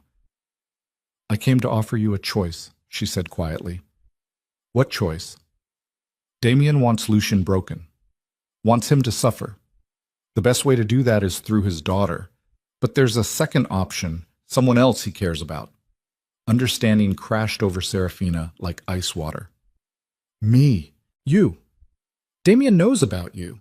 Knows what you mean to Lucien. He's willing to trade. You for Vivian. You disappear. Vivian goes home, Lucien gets his daughter back, but loses you.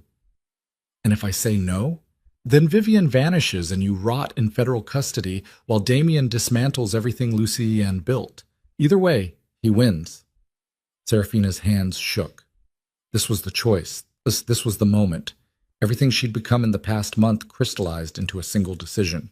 If I agree, she said slowly, what happens to me? I don't know. Damien didn't share that part. I could die. Probably. And you're okay with that? Catherine looked away. I'm a lawyer. I've made peace with worse. Serafina released her, stepped back. Her medical training kicked in, evaluating options, weighing outcomes, calculating survival. But this wasn't a trauma bay. This was a choice between saving herself and saving a little girl who called her mama, which wasn't really a choice at all. Okay, Serafina said. Okay. I'll do it. I'll trade myself for Vivian, but I have conditions.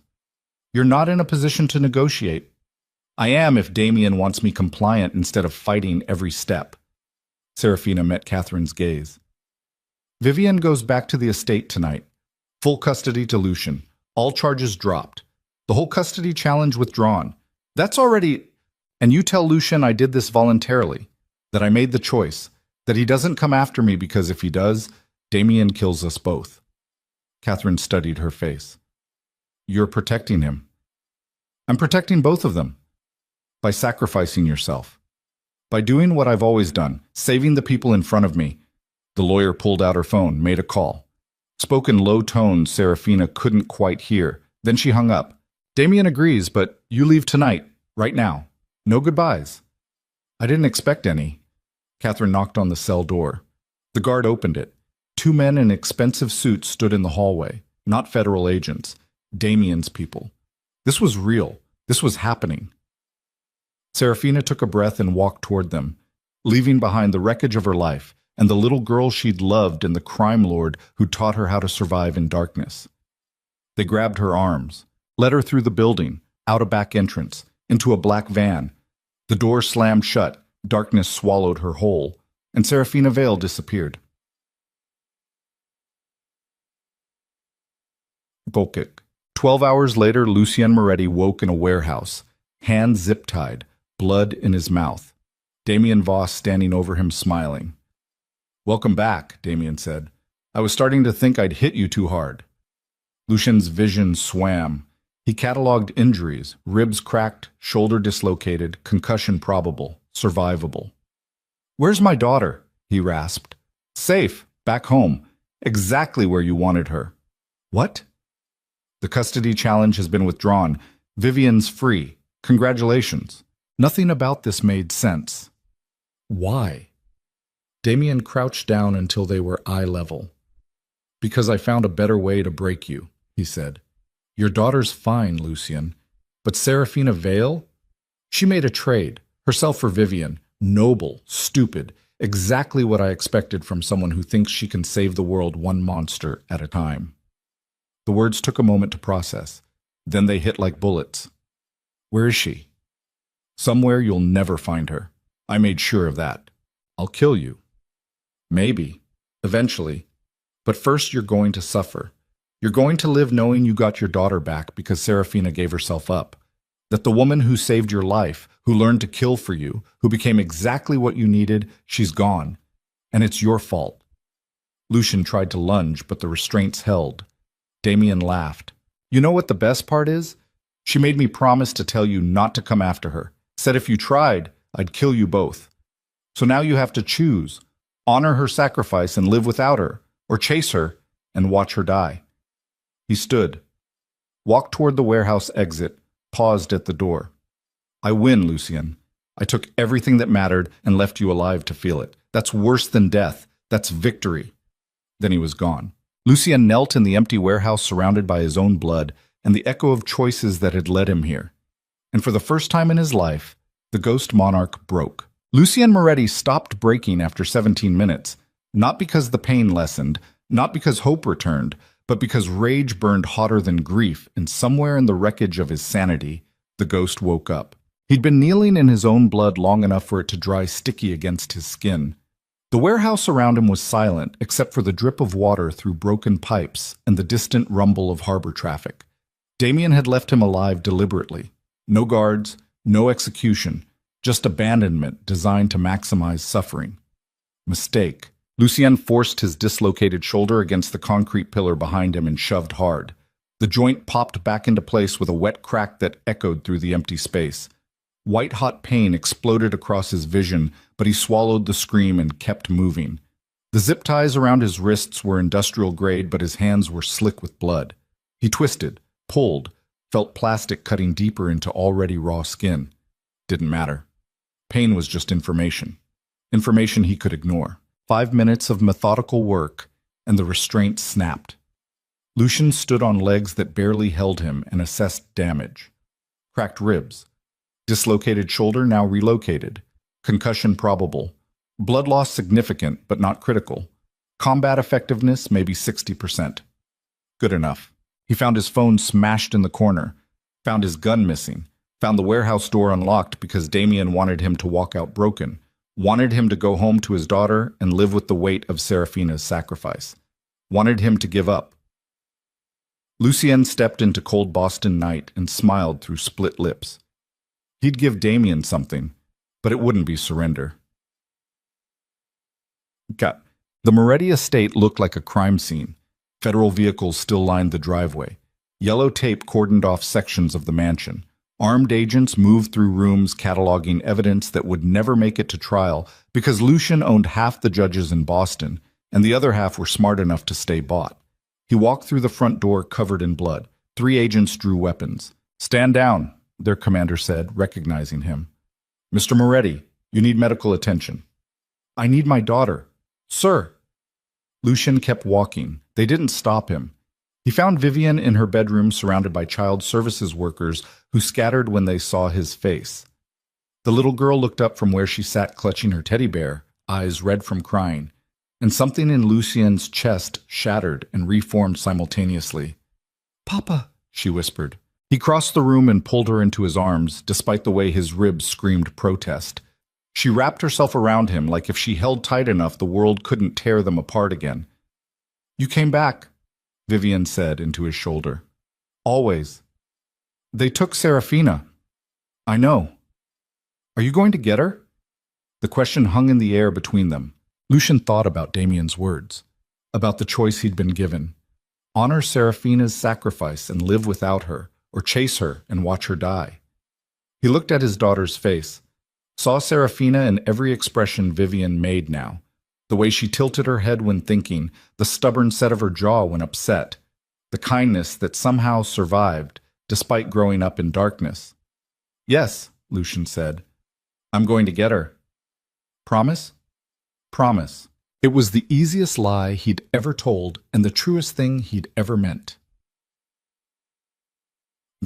Marcus found him 2 hours later in the basement gym, hitting a heavy bag with methodical brutality, despite the way each impact sent pain screaming through damaged ribs.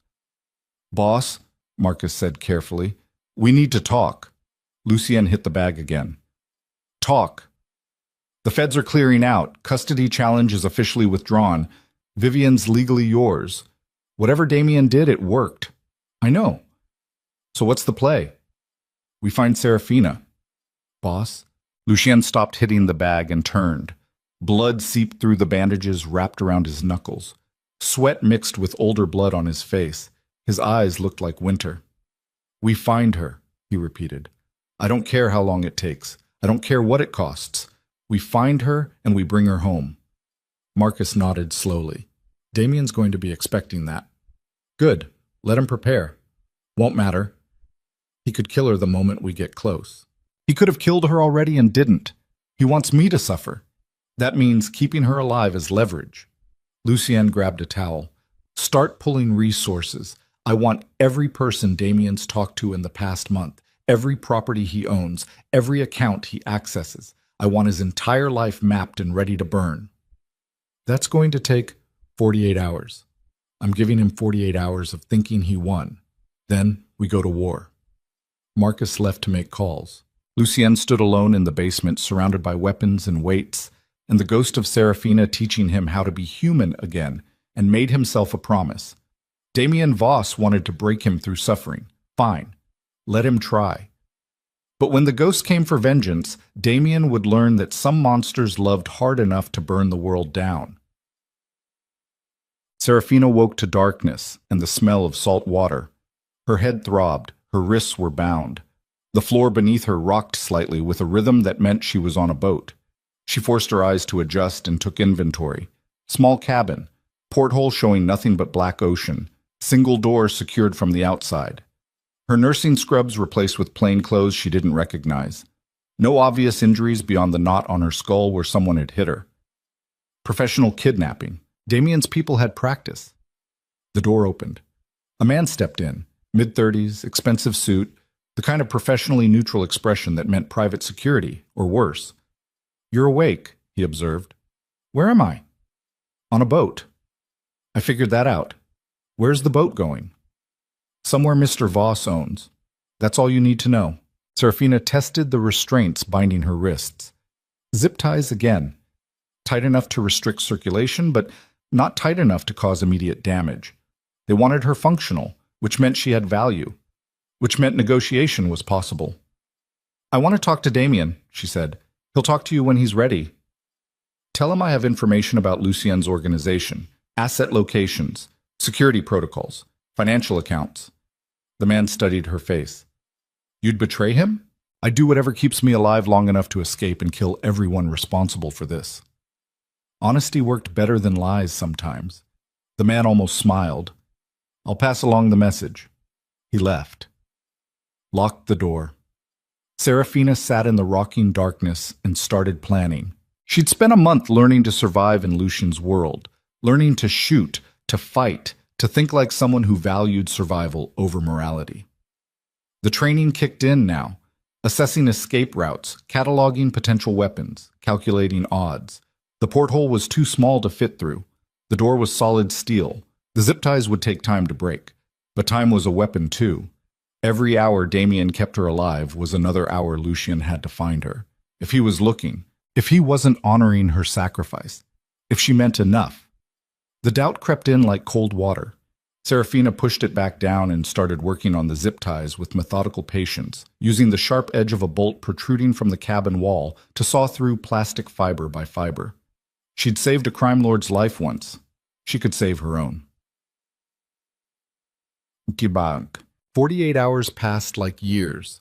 Lucien spent them becoming the monster he'd tried to leave behind. His people mapped Damien's entire empire. 18 properties across 3 states, 14 shell companies, 27 known associates, every thread connecting back to one central truth. Damien Voss had been planning this war for months, and Serafina's kidnapping was just the opening move.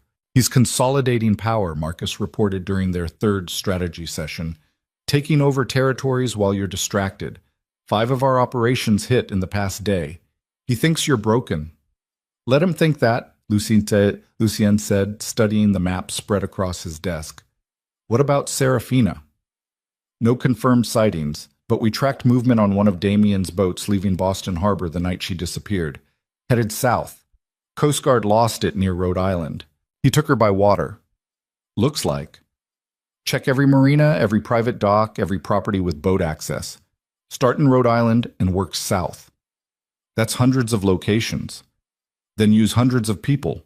I don't care what it costs." Marcus made notes.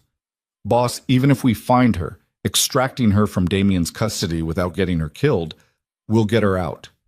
"How?" Lucien looked up and Marcus saw something in those gray eyes that made him step back instinctively. "However necessary," Lucien said quietly. "Tech." On the 3rd day they found her. A private estate on the Connecticut coast, registered to a shell company owned by Richard Voss, Damien's lawyer brother. Satellite imagery showed a main house, guest house, private dock, and enough security to guard a head of state. "That's where she is," Lucien said with absolute certainty. "We don't have confirmation," Marcus warned. "We don't need it. Damien's using his brother's property because he thinks the legal shield protects him. It doesn't. We hit this, we're starting an all-out war. We're finishing one." Lucien assembled his team. 12 men, hand-picked, loyal enough to follow him into certain death and skilled enough that death wouldn't be certain. They met in the estate's armory where enough weapons to outfit a small militia waited on steel racks. Lucien methodically selected gear, body armor, tactical rig, enough ammunition to siege a compound, and the same gun he'd carried when he built his empire through blood and fear. The ghost was going hunting. "We go in quiet," he briefed the team. "Extract Serafina. Anyone who gets between us and her goes down. No hesitation, no mercy. Questions?" "What about Damien?" one of the men asked. "If he's there, he dies. If he's not, we'll find him after." They loaded into vehicles and drove south through pre-dawn darkness.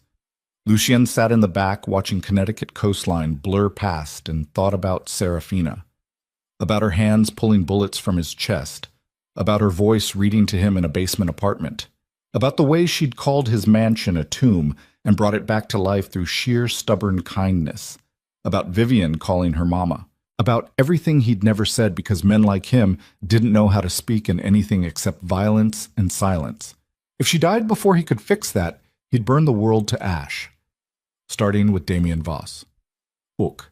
The estate materialized through morning fog like something out of a nightmare. High walls, surveillance cameras, armed guards patrolling perimeter, the kind of security that screamed guilt and fear. Lucien's team split into 3 groups. Group 1 would breach from the water using the private dock. Group 2 would cut power and communications. Group 3, Lucien and Marcus, would go through the front gate and make enough noise that everyone inside would focus on them instead of the real threat coming from the harbor. Distraction and extraction. Simple. Brutal. Likely to get someone killed. On my mark, Lucien said into the radio. He waited until everyone confirmed position. Took a breath. Remembered Serafina's face the last time he'd seen her, covered in flour making pancakes for his daughter, while his staff watched like she'd performed a miracle. Mark. The power cut first, lights dying across the estate. Emergency generators kicked in seconds later, but those crucial moments of darkness were enough. Group 1 hit the dock. Group 2 moved on secondary objectives. Lucien drove straight through the front gate. Metal shrieked. Alarms screamed. Guards materialized from security stations with weapons raised, but Lucien was already moving, out of the vehicle, gun up, firing with the kind of precision that came from decades of violence. 2 guards down before they could aim. 3 more scrambling for cover. Marcus flanked right, providing suppression fire. Lucien advanced through the chaos like he was back in the days before empires and mansions, when survival meant being faster, meaner, and more willing to die than the other guy. A bullet cracked past his ear. He returned fire. Another guard fell. The front door exploded inward from charges Group 1 had planted. Smoke filled the entryway. Lucien moved through it into the main house, clearing rooms methodically while somewhere in the back of his mind he registered gunfire from other sections, meaning his team was engaged. Acceptable. Necessary. He'd mourn the casualties later. First floor clear, second floor accessed via a grand staircase that had probably cost more than most people earned in a lifetime. Lucien took the steps 2 at a time despite the way his still-healing ribs protested. Top of the stairs, hallway stretching in both directions. "Clear left," a voice crackled in his radio. One of Group 1. "Clear right," another voice. That left center. Lucien kicked open the first door. Empty bedroom. Second door. Office. Third door. Locked. He stepped back and fired 3 rounds into the lock. The door swung open. Inside, Serafina sat bound to a chair in the middle of an otherwise empty room. Alive. Bruised, but breathing. Her eyes found his, and something passed between them that had no words. Relief. Rage. Recognition. "You came," she said. "Did you think I wouldn't? I thought you'd honor my sacrifice and stay safe. I'm not good at following instructions." Lucien crossed the room and cut her restraints with a knife. Serafina stood on shaking legs and collapsed against him. He caught her reflexively, one arm wrapping around her waist while the other kept his gun trained on the door. "Are you hurt?" he asked. "Nothing permanent. You?"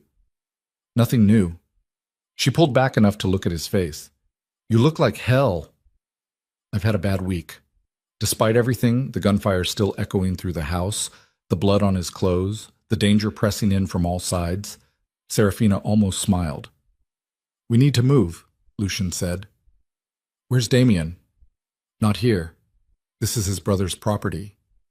"So this was just the holding cell." "Looks like." Marcus appeared in the doorway.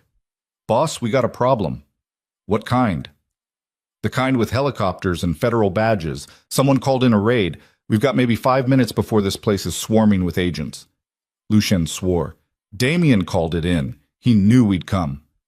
"It's a trap," Serafina said. "It was always a trap." He pulled her toward the door. "We're leaving anyway." They moved through the house as a unit, Lucian leading, Marcus covering rear, Serafina between them.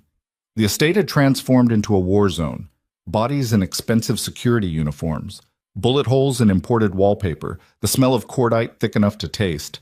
Group 1 had secured the dock. The boats waited. They were 10 feet from escape when Damien Voss stepped out of the guest house with a gun aimed at Serafina's head. Everyone froze.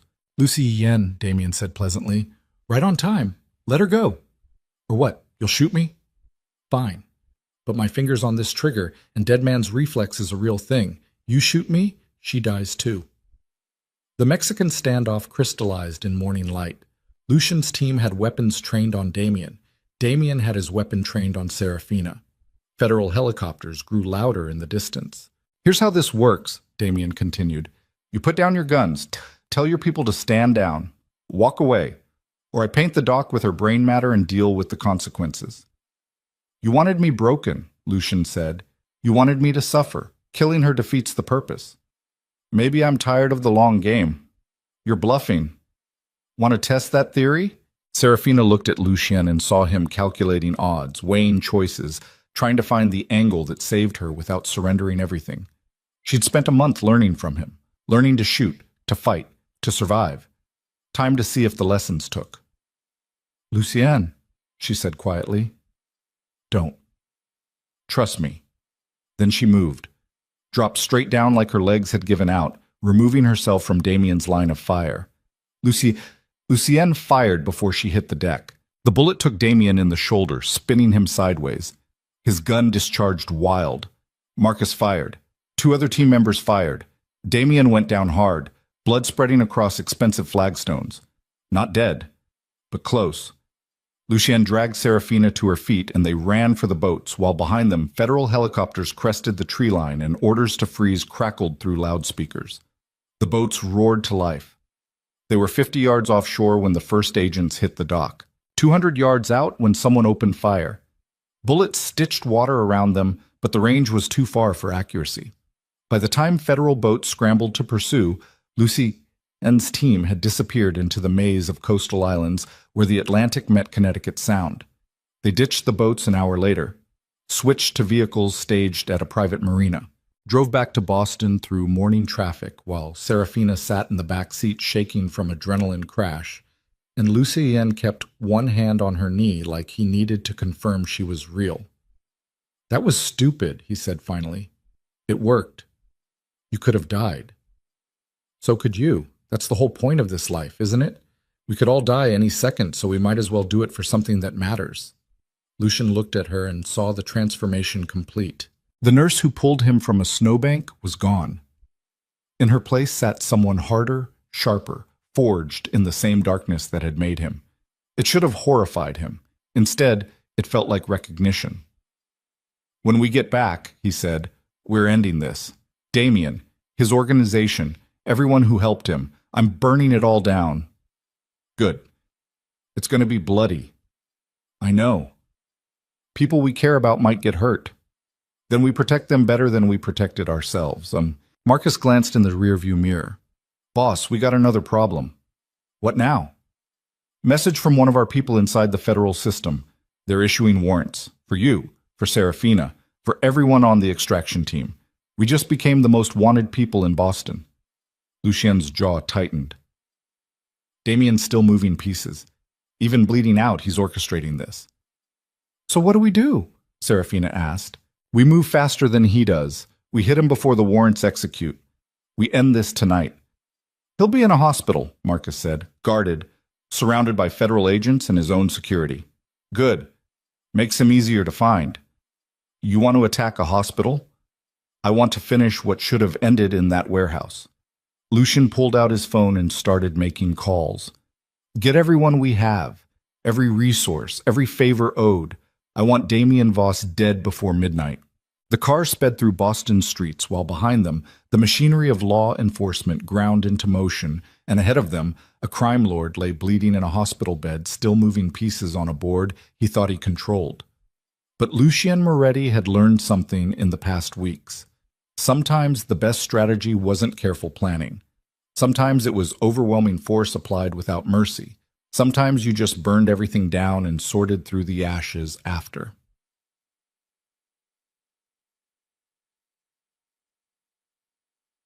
They reached the estate by noon.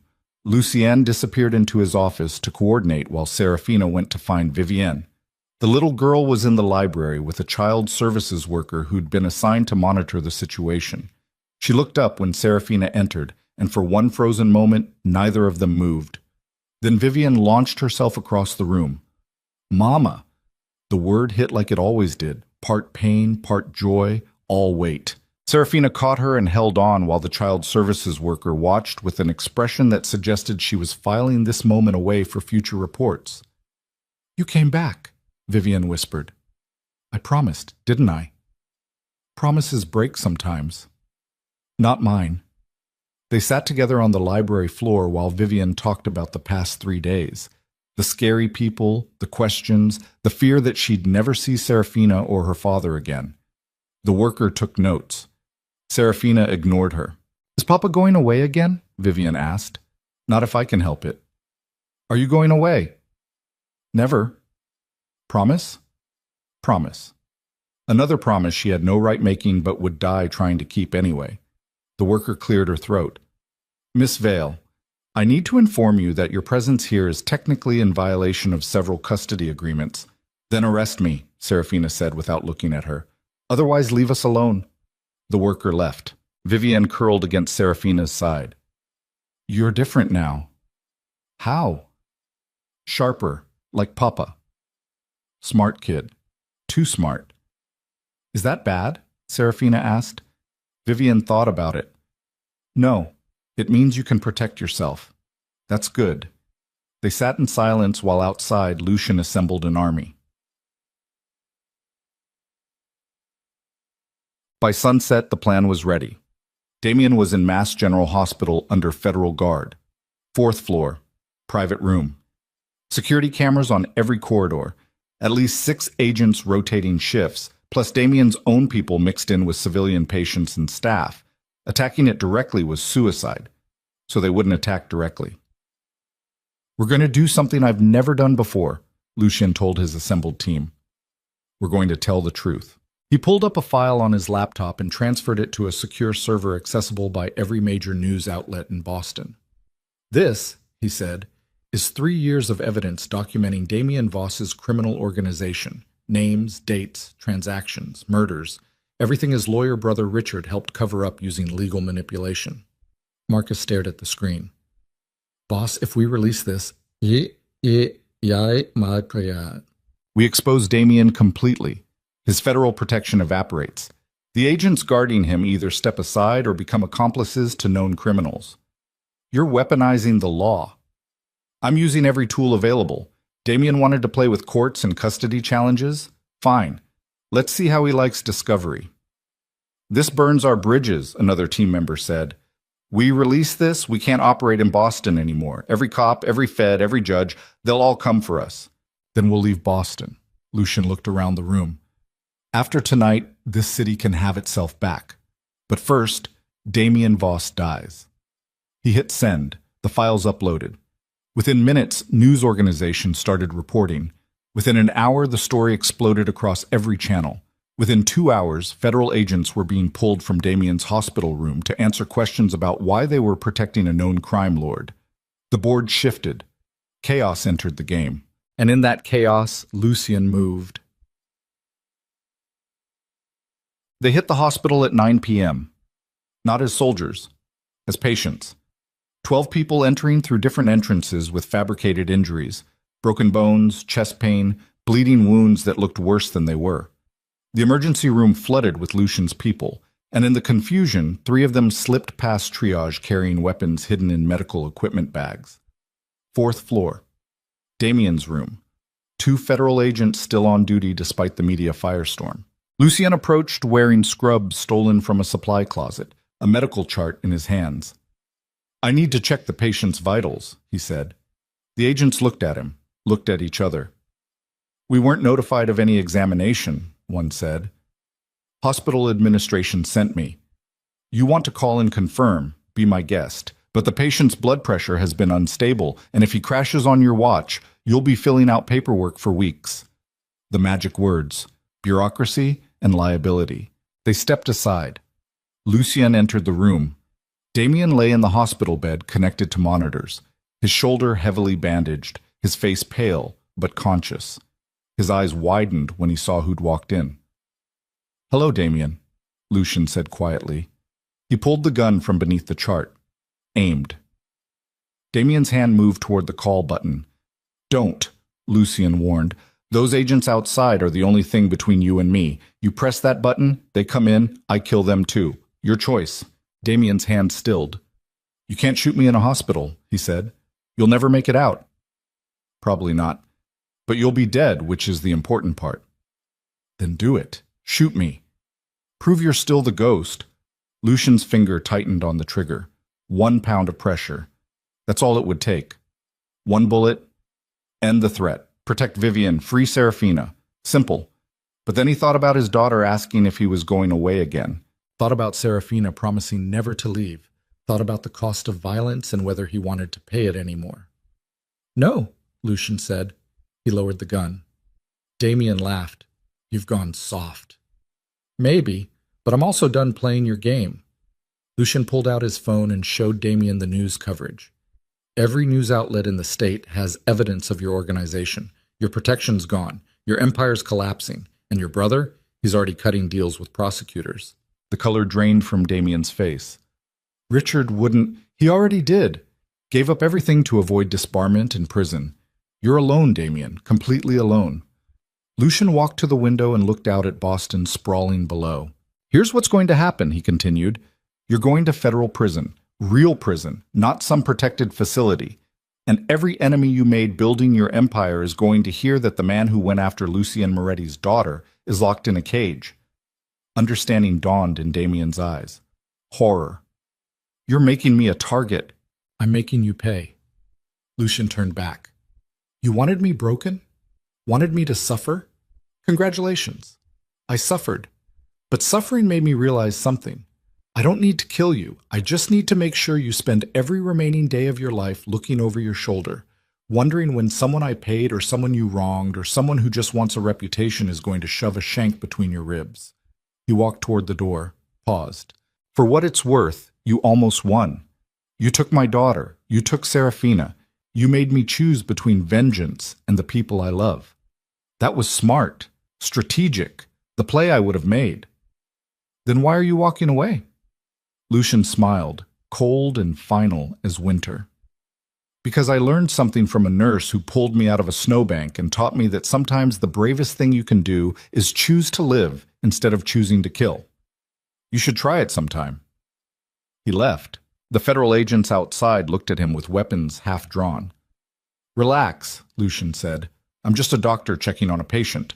He walked past them down the corridor while behind him, Damien Voss started screaming for help that wouldn't save him from what was coming. Lucien met his team in the parking garage. "It's done," he said. "He's alive," Marcus noted. "Worse, he's going to wish he wasn't." They drove back to the estate through Boston night, while news helicopters circled the hospital and federal agents swarmed a crime lord who just discovered that sometimes mercy was crueler than bullets. Serafina found Lucien on the mansion's terrace overlooking the Atlantic. Dawn was breaking, pink and gold across dark water. "It's over," she said. "For now." "You didn't kill him." "No." "Why not?" Lucien was quiet for a long moment, then, "Because Vivian asked me if I was going away again. And I realized I've spent my entire life choosing violence over everything else. Maybe it's time to choose differently. That's growth. That's exhaustion." Serafina leaned against the railing beside him. "So what happens now?" "Federal warrants are still active. We can't stay in Boston." "Where do we go?" "Somewhere far from here, somewhere Vivian can grow up without armed guards and safe rooms. Somewhere—" He trailed off. "Somewhere normal?" Serafina suggested. "Is that even possible for people like us?" "Only one way to find out." They stood watching the sun rise over the city that had made them and broken them and forced them to become something new. Behind them, Vivian appeared in the doorway, rubbing sleep from her eyes. Papa? Serafina? Are you leaving? They turned. Looked at this little girl who'd survived more than any child should. Yes, Lucian said. We're leaving. All of us. Together. Where are we going? Somewhere safe. Will there be pancakes? Despite everything, the blood, the fear, the impossible weight of choices they'd made, Serafina laughed. Yes, princess, there will be pancakes. Vivian smiled and ran to them, and for the first time in their broken lives, the three of them stood together watching dawn break over a future that terrified them. But at least they'd face it as a family, whatever that meant, whatever it cost, however long it lasted, together. They had 72 hours. That's what Marcus calculated after reviewing federal warrant timelines, tracking law enforcement movements, and mapping every exit route from Boston that wouldn't end in handcuffs or worse. 72 hours to disappear before the full weight of the justice system came down on them. Lucien spent the first 12 liquidating everything he couldn't carry.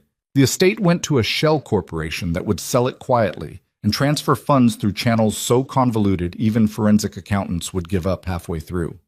Business holdings got divided among loyal people who'd earned the right to inherit pieces of an empire. Safe houses were emptied, scrubbed, abandoned. Weapons went into the harbor weighted with concrete. The ghost monarch was dismantling himself piece by piece. Serafina watched from the library window as moving trucks came and went, carrying away furniture and art, and the physical evidence of Lucien's entire life.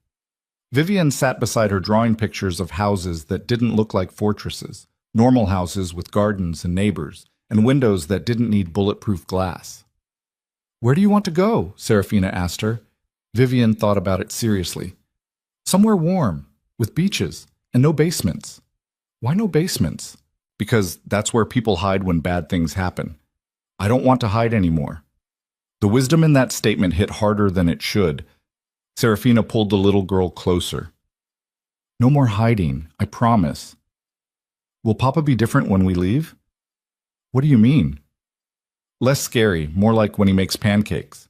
Serafina looked at Vivian's hopeful face and wanted to promise yes.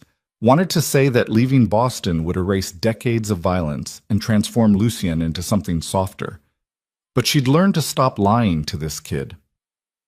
I think, she said carefully, that your papa will always have sharp edges. But maybe in a new place he won't need to use them as much. That's a grown-up answer. You asked a grown-up question. Vivienne returned to her drawing, adding a swing set to her imaginary normal house. The door opened and Lucien entered carrying a file folder. He looked exhausted. 3 days of dismantling an empire while dodging federal attention had carved new lines into his face. We have a problem, he said. Of course they did. What kind? Serafina asked. The kind where Catherine Wells, the lawyer who delivered the custody challenge, just requested a meeting. Says she has information we need before we run. It's a trap. Probably, but she's coming alone, unarmed, says she'll meet in public. Why would she help us? That's what I want to find out. Eads. They met her at a coffee shop in Cambridge, neutral territory far enough from Boston proper that federal surveillance was thin, but public enough that violence would draw immediate attention. Catherine sat at a corner table wearing civilian clothes instead of her usual power suit, looking smaller somehow. Human instead of predatory. Lucien slid into the seat across from her while Marcus and 2 others watched from strategic positions around the cafe. Serafina stayed back with Vivian at the estate. No reason to risk the child in whatever game Catherine was playing. Thank you for coming, Catherine said. You have 5 minutes. I'll need less. She pushed a manila envelope across the table. This is everything I have on Damien Voss's organization. Financial records, communications, evidence of conspiracy to commit kidnapping, fraud, and about 40 other charges. Lucien didn't touch the envelope. Why? Because I'm a lawyer, not a monster. What Damien had me do, using a dead woman's estate to steal a child, I can rationalize a lot of moral flexibility, but that crossed lines I didn't know I had. You could have said no. I could have. I didn't. That's on me. Catherine's hands wrapped around her coffee cup like she needed the warmth. But I can help fix it. Those documents prove the custody challenge was fraudulent. They prove Richard Voss committed perjury. They give you leverage if federal prosecutors try to use Vivian against you. Prosecutors don't negotiate with people under warrant. They do if you give them bigger fish. Damien's organization is bigger than yours ever was, Lucian. Wider reach, more federal interest. You offer them that wrapped in a bow, they might consider immunity for testimony. Might? Better odds than running.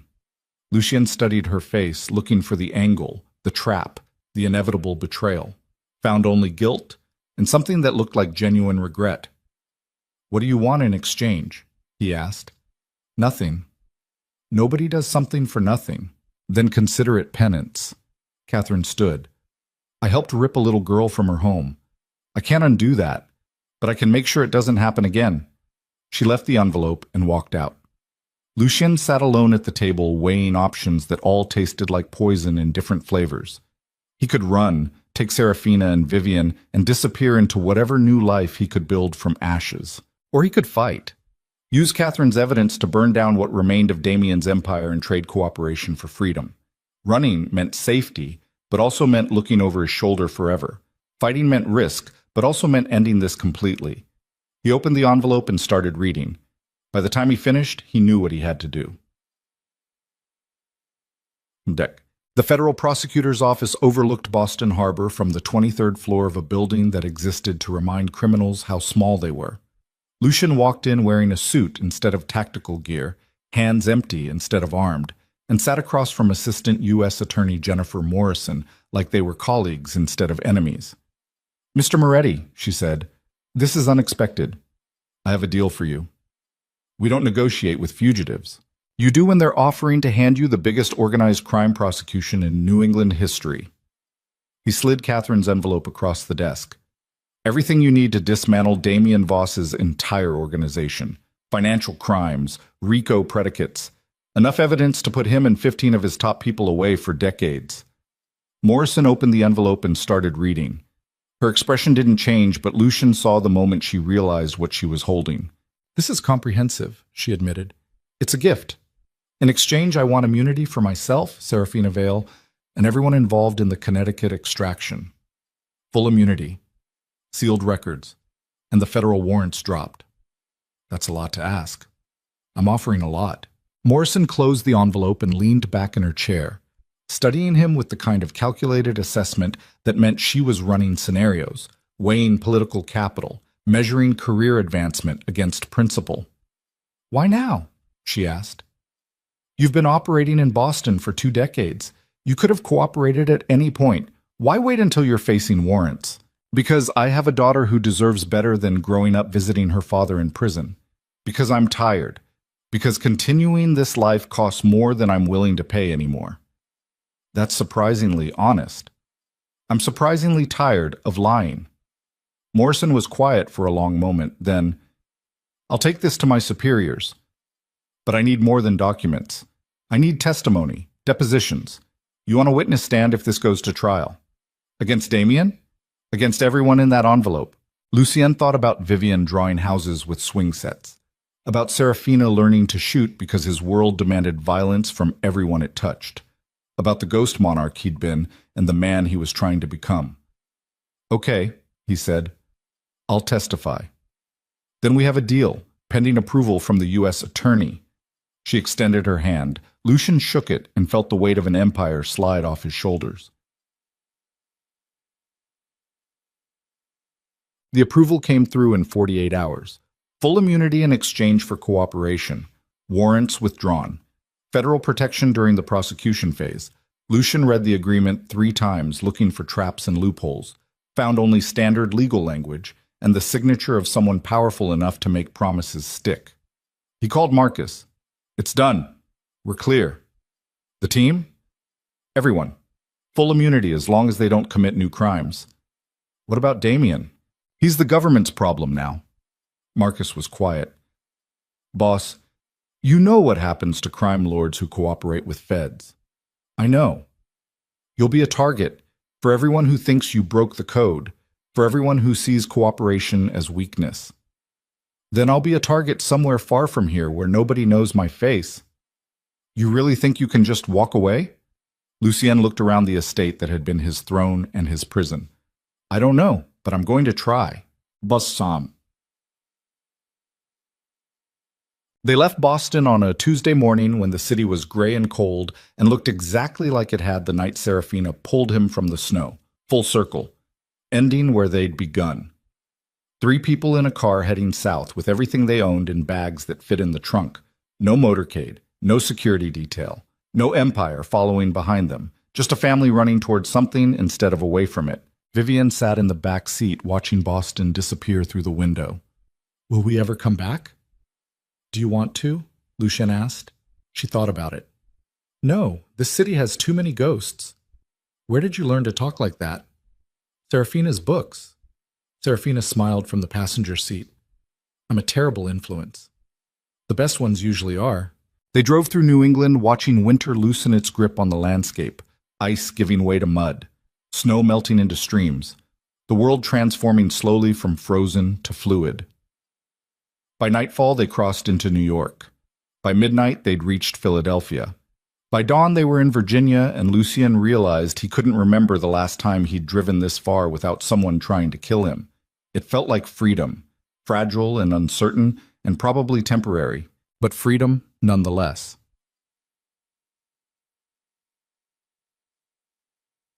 They stopped in a small coastal town in North Carolina where nobody knew them and nobody cared. Rented a house 3 blocks from the beach. Nothing like the mansion, everything like the life Vivian had drawn in her pictures.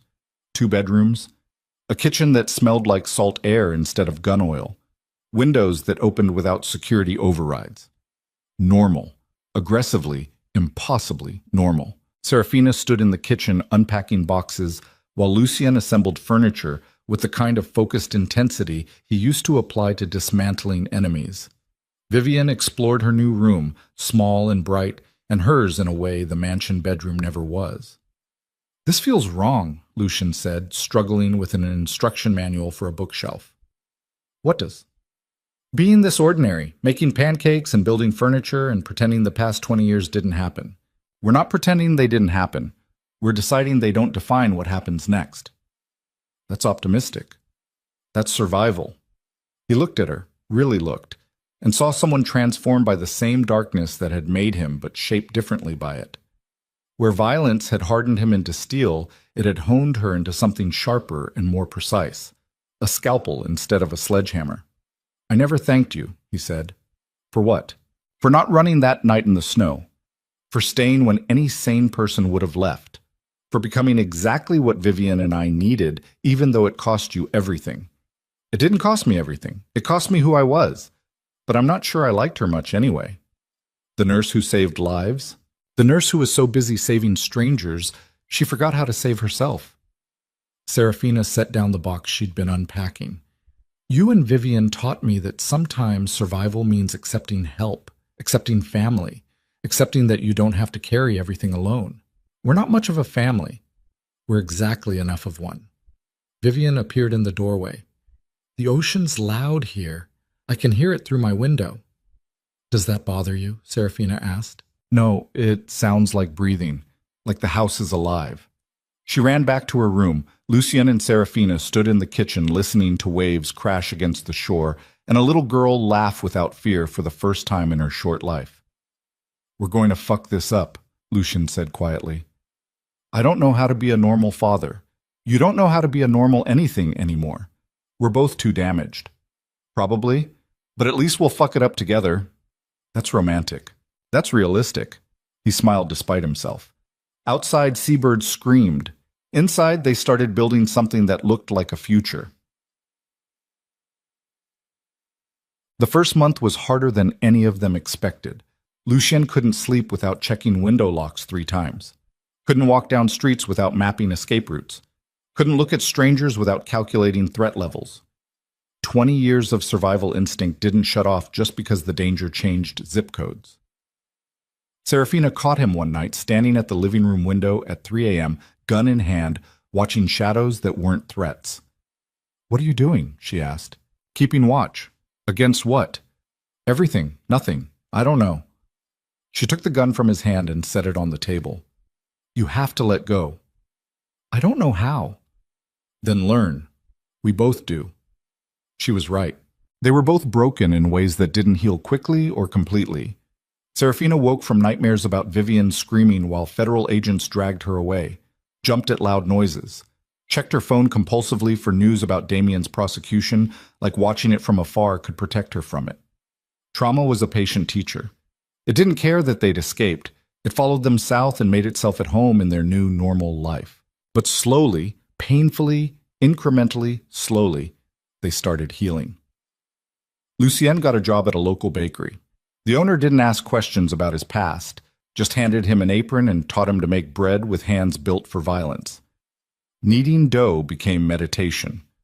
Watching yeast transform flour and water into something alive became proof that destruction wasn't the only thing he was good at. Serafina found work at a small community clinic. Nothing like the Boston Free Clinic. This one actually had supplies and funding and enough staff that nobody worked 16-hour shifts. She treated fishermen with infected cuts and retirees with high blood pressure and kids with strep throat, and remembered why she'd become a nurse in the first place. To help. Not to save the world, just to help the person in front of her. Vivian enrolled in first grade at a public school where nobody knew her father was a crime lord and nobody cared that she'd grown up in a mansion. She made friends, learned to read chapter books, came home with art projects and scraped knees and stories about playground politics that were infinitely less lethal than the politics she'd grown up around. She started calling Serafina Mama without hesitation. Started calling Lucien Papa without fear. Started being a kid. 6 months in, they celebrated Vivian's 7th birthday on the beach with a cake Lucien baked himself and presents wrapped in newspaper because they'd forgotten to buy wrapping paper. It was small and imperfect and absolutely nothing like the elaborate parties Lucien used to throw in the Boston mansion where hired entertainers performed for children who were too scared of their parents to enjoy themselves. This was better. Vivian blew out candles and made a wish, and when Serafina asked what she'd wished for, the little girl said, "That we stay here forever." "I thought you weren't supposed to tell, or it won't come true," Lucien said. "Some wishes are better when you say them out loud." A year after leaving Boston, Lucien got the call he'd been expecting. Assistant U.S. Attorney Morrison, professional, courteous, the voice of a system that had made him promises. "Mr. Moretti, the Voss case is going to trial next month. We'll need you in Boston for testimony." Lucien's hand tightened on the phone. "How long?" "A week, maybe 2 depending on cross-examination. We've arranged security and accommodation." "What about my family?" "They can come if you want, or we can provide protection for them in North Carolina." He thought about Vivian finally sleeping through the night without nightmares, about Serafina laughing at dinner, about the life they'd built from wreckage. "They'll stay here," he said. "I'll come alone." "Understood. We'll send details." She hung up. Lucien stood in the kitchen of his small rental house and felt the past reaching for him with skeletal fingers. Serafina found him there an hour later, still holding the phone. "What happened?" she asked. "Trial's starting. They need me to testify." "When?" 3 weeks. She sat down at the kitchen table and he saw her running calculations, threat assessments, risk analyses, all the things they'd learned together in darkness. "It'll be dangerous," she said. "Yes." "Damien's people will try to stop you." "Probably." "You could refuse, break the deal, disappear deeper." "I could, but then we'd always be running, always looking over our shoulders. This ends it completely." "Or gets you killed." "That too." Vivian appeared in the doorway. "Papa, are you leaving?" The fear in her voice cut deeper than any bullet. Lucien knelt down to her eye level. "Just for a little while. I have to go back to Boston to help put some bad people in prison, but I'm coming back. I promise." "You promised before." "And I kept it, didn't I?" She nodded reluctantly. "This is the same. I go, I testify, I come home, and then we never have to think about Boston again. What if something bad happens? Then Serafina will keep you safe until I get back." Vivian looked at Serafina, who nodded seriously. "Okay," Vivian whispered, "but you have to call every night." "Every night, before bed." She hugged him and ran back to her room. Lucien stood slowly, his knees protesting the movement in a way that reminded him he wasn't young anymore. "I don't want to go," he admitted. "But you will anyway," Serafina said, because it's the right thing. Since when do you care about the right thing? Since I met a nurse who pulled me out of the snow and taught me that some debts are worth paying. Boston looked different through the window of a federal courthouse. Smaller, somehow. Less threatening. Just a city full of people trying to survive like everywhere else. Ian sat in a witness preparation room with Morrison and two other prosecutors going through testimony for the 5th time. They'd been at it for 3 days, rehearsing questions, anticipating defense strategies, making sure his answers were precise enough to convict, but general enough not to incriminate himself in areas outside the immunity agreement. "You're ready," Morrison said finally.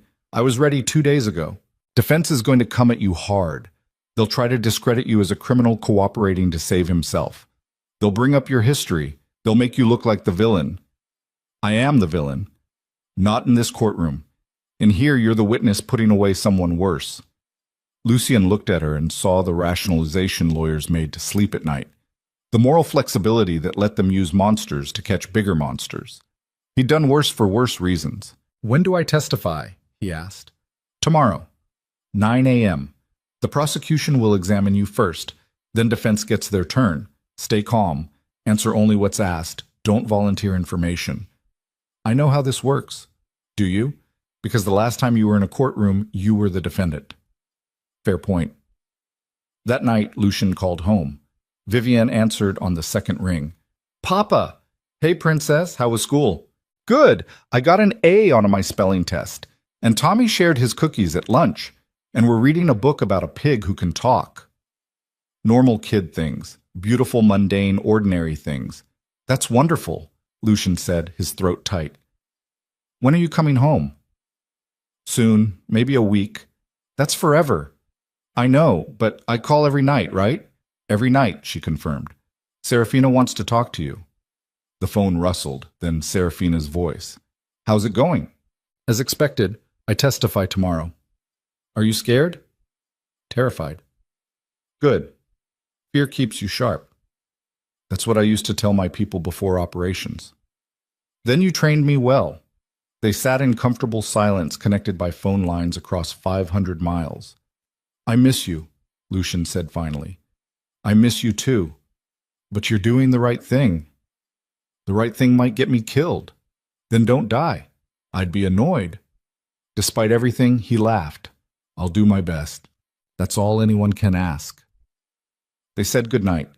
Lucian lay in the federal safehouse bed, staring at an unfamiliar ceiling, and thought about all the choices that had led him here. All the violence, all the blood, all the years spent building an empire he'd traded for immunity and a chance at something resembling redemption. Worth it. All of it. If it meant Vivienne got to be a normal kid and Serafina got to save lives instead of digging bullets from crime lords. He fell asleep thinking about pancakes and beaches and 7-year-olds who wished out loud. The courtroom was packed. Media, federal agents, Damien's remaining associates watching from the gallery with expressions that promised violence if they got the chance. Lucian walked to the witness stand wearing a suit that felt like a costume, raised his right hand, swore an oath he half believed, and sat down facing the man who'd tried to destroy him. Damien Voss looked smaller in prison jumpsuit orange, diminished, human instead of monstrous. Their eyes met, and Lucien saw hatred there, pure and distilled and absolutely mutual. The prosecution began. Morrison walked him through his history with Damien, their partnership, the gradual deterioration, the ambush that left Lucien with 16 bullets, the custody challenge, the kidnapping. Lucien answered every question with careful precision. Yes, Damien Voss ordered the attack. Yes, the custody challenge was fraudulent. Yes, Damien had orchestrated Serafina's kidnapping as leverage. The defense attorney stood for cross-examination, a sharp woman in an expensive suit who looked at Lucien like he was something she'd scraped off her shoe. "Mr. Moretti," she began, "you're testifying in exchange for immunity, correct?" "Yes." "Immunity for crimes including racketeering, money laundering, and conspiracy to commit murder?" "Yes." "So you're a criminal being rewarded for testifying against another criminal. That's one way to look at it. Is there another way?" I'm someone who made terrible choices for 20 years, finally choosing to do something right. How noble. Tell me, Mr. Moretti, how many people have you killed? Morrison objected. Relevance, Your Honor. I'm establishing the witness's credibility, the defense attorney said. The judge allowed it. Lucien looked at the jury and made a choice. I don't know, he said honestly. I stopped counting after the first dozen. Does that make me a monster? Yes. Does that mean I'm lying now? No. I'm here because I'm tired of being a monster, and I want my daughter to grow up knowing her father tried to be better. The courtroom went silent. The defense attorney tried a different angle. You had a relationship with Serafina Vale, correct? Yes. And she was involved in the illegal extraction from the Connecticut property? She was a victim I rescued, or an accomplice who helped you evade federal custody. She's a nurse who saved my life and became collateral damage in a war she never asked to be part of. Yet here you are, testifying to save yourself while she's not even in this courtroom. She's in North Carolina being the mother my daughter deserves, and I'm here making sure the man who tried to take both of them from me pays for it. The cross-examination continued for 2 hours. The defense tried to break him, discredit him, make him look like a liar trading testimony for freedom. But Lucien had spent decades lying professionally. He knew how to sell truth when he had to. Finally, it ended. The judge dismissed him. Lucien walked out of the courtroom past Damien Voss one last time. This doesn't end here, Damien said quietly. Yes, it does, Lucien replied. You're going to prison. I'm going home. We're both getting exactly what we deserve. He left the courthouse, got into the federal vehicle waiting outside, disappeared back into protective custody while the trial continued without him. 3 days later, Morrison called with the verdict. Guilty. All counts. Damien Voss sentenced to 45 years in federal prison with no possibility of parole. It's over, Morrison said. Lucien closed his eyes and let the weight of 2 decades lift. Thank you. Don't thank me. Stay clean. Honor the immunity agreement, and don't come back to Boston. I won't. She hung up. Lucien booked a flight home. Oh, shit.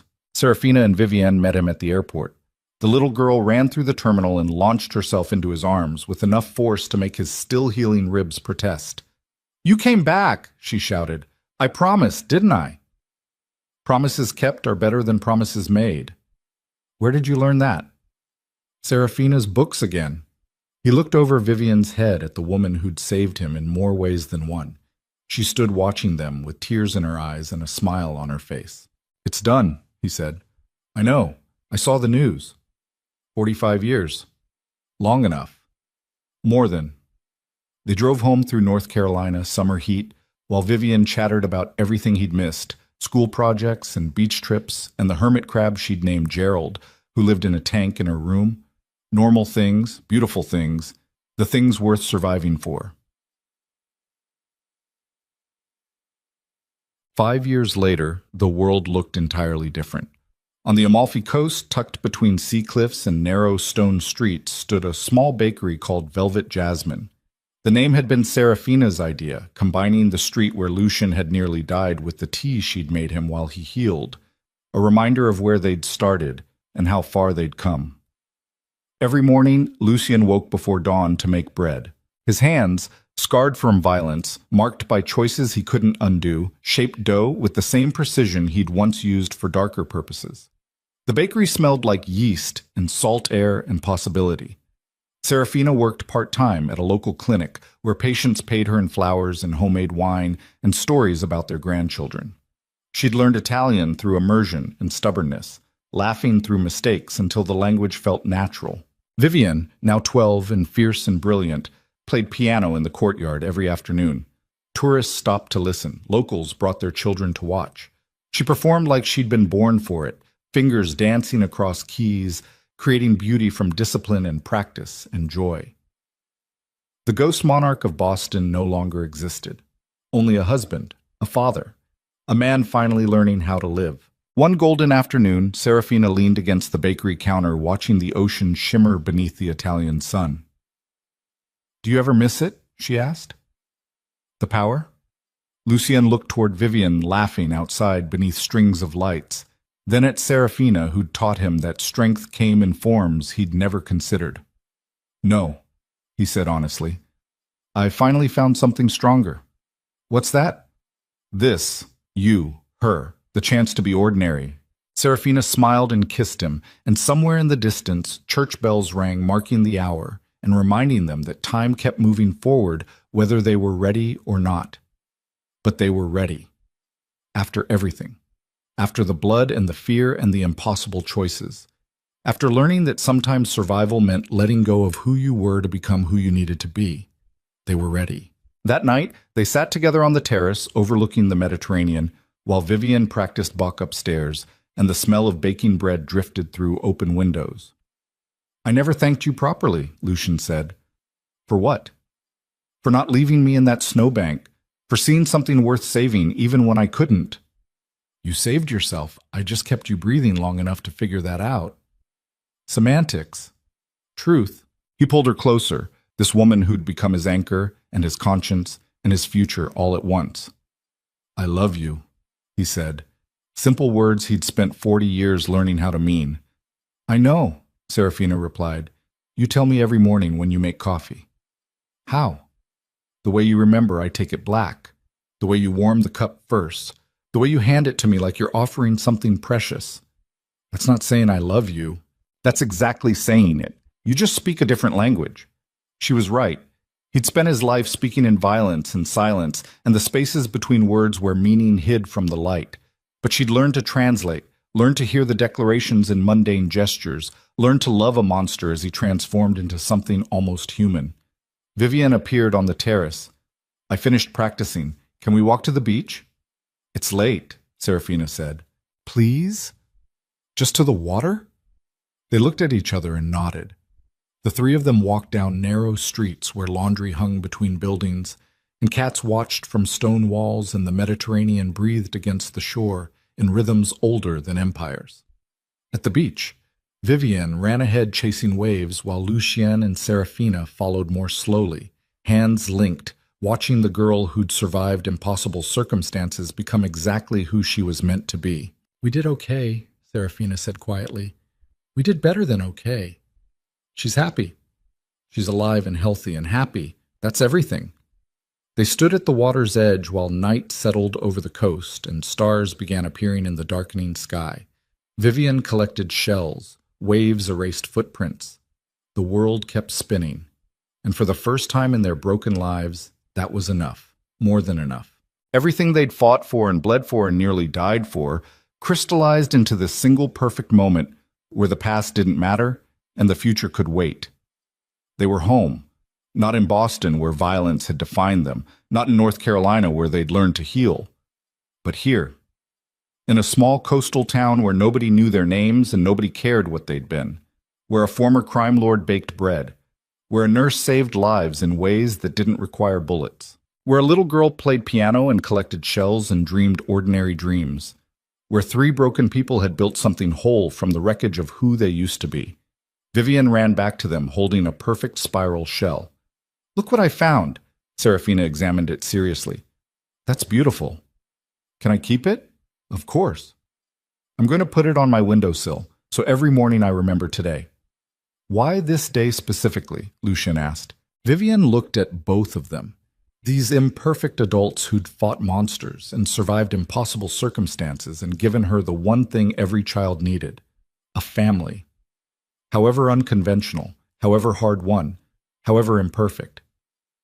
Because today was perfect, she said simply, and I want to remember perfect.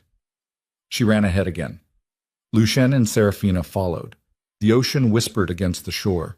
The stars multiplied overhead. And somewhere in the darkness, the ghosts of who they'd been faded into memory. Not forgotten. Never forgotten. But finally, mercifully, left behind. They walked home through Italian twilight while Vivienne sang off-key and kicked sand and embodied every ordinary, extraordinary moment they'd fought to give her. Tomorrow, Lucien would wake before dawn and make bread. Serafina would treat patients at the clinic. Vivian would go to school and practice piano and complain about homework. Ordinary. Gloriously, impossibly ordinary. The life they'd earned through blood and sacrifice and the stubborn refusal to let darkness win. And when they finally reached the bakery and climbed the stairs to their small apartment above it and tucked Vivian into bed with her perfect shell on the windowsill, Lucien stood in the doorway watching his daughter sleep. Serafina joined him. "No regrets?" she whispered. About leaving Boston? About testifying? About walking away from everything I built? Yes. Lucien thought about the ghost monarch he'd been, the empire he'd commanded, the fear he'd inspired and the respect he'd demanded and the power he'd wielded like a weapon. Then he thought about this. A bakery, a clinic, a little girl who called him Papa without fear, a woman who'd seen the worst of him and chosen to stay anyway. "No regrets," he said. "Not a single one." They closed Vivian's door and walked to their bedroom where windows overlooked the Mediterranean and the smell of jasmine drifted on night air and the world felt safe enough to sleep in. Lucien pulled Serafina close. She rested her head against his chest where 16 bullet scars marked the places she'd saved him first. "Thank you," he whispered into her hair. "For what?" "For dragging me out of the snow. For refusing to let me die. For teaching me that monsters can learn to be human if someone loves them hard enough. You were always human, you just forgot for a while. And you remembered for me. Someone had to." They fell asleep to the sound of waves and each other's breathing. Two people who'd found each other in darkness and built a life in light. Not perfect, never perfect, but real and hard-won, and absolutely theirs. And when morning came and Lucien woke to make bread, and Serafina made coffee, and Vivian stumbled sleepy-eyed to breakfast, they did it all again. The beautiful ordinary rhythm of survival, the quiet victory of waking up safe, the profound gift of a second chance neither of them deserved, but both had earned through sheer stubborn refusal to let the past define the future. Boston was a lifetime away. The ghost was dead. And Lucien Moretti, baker, father, husband, survivor, was finally, impossibly, free.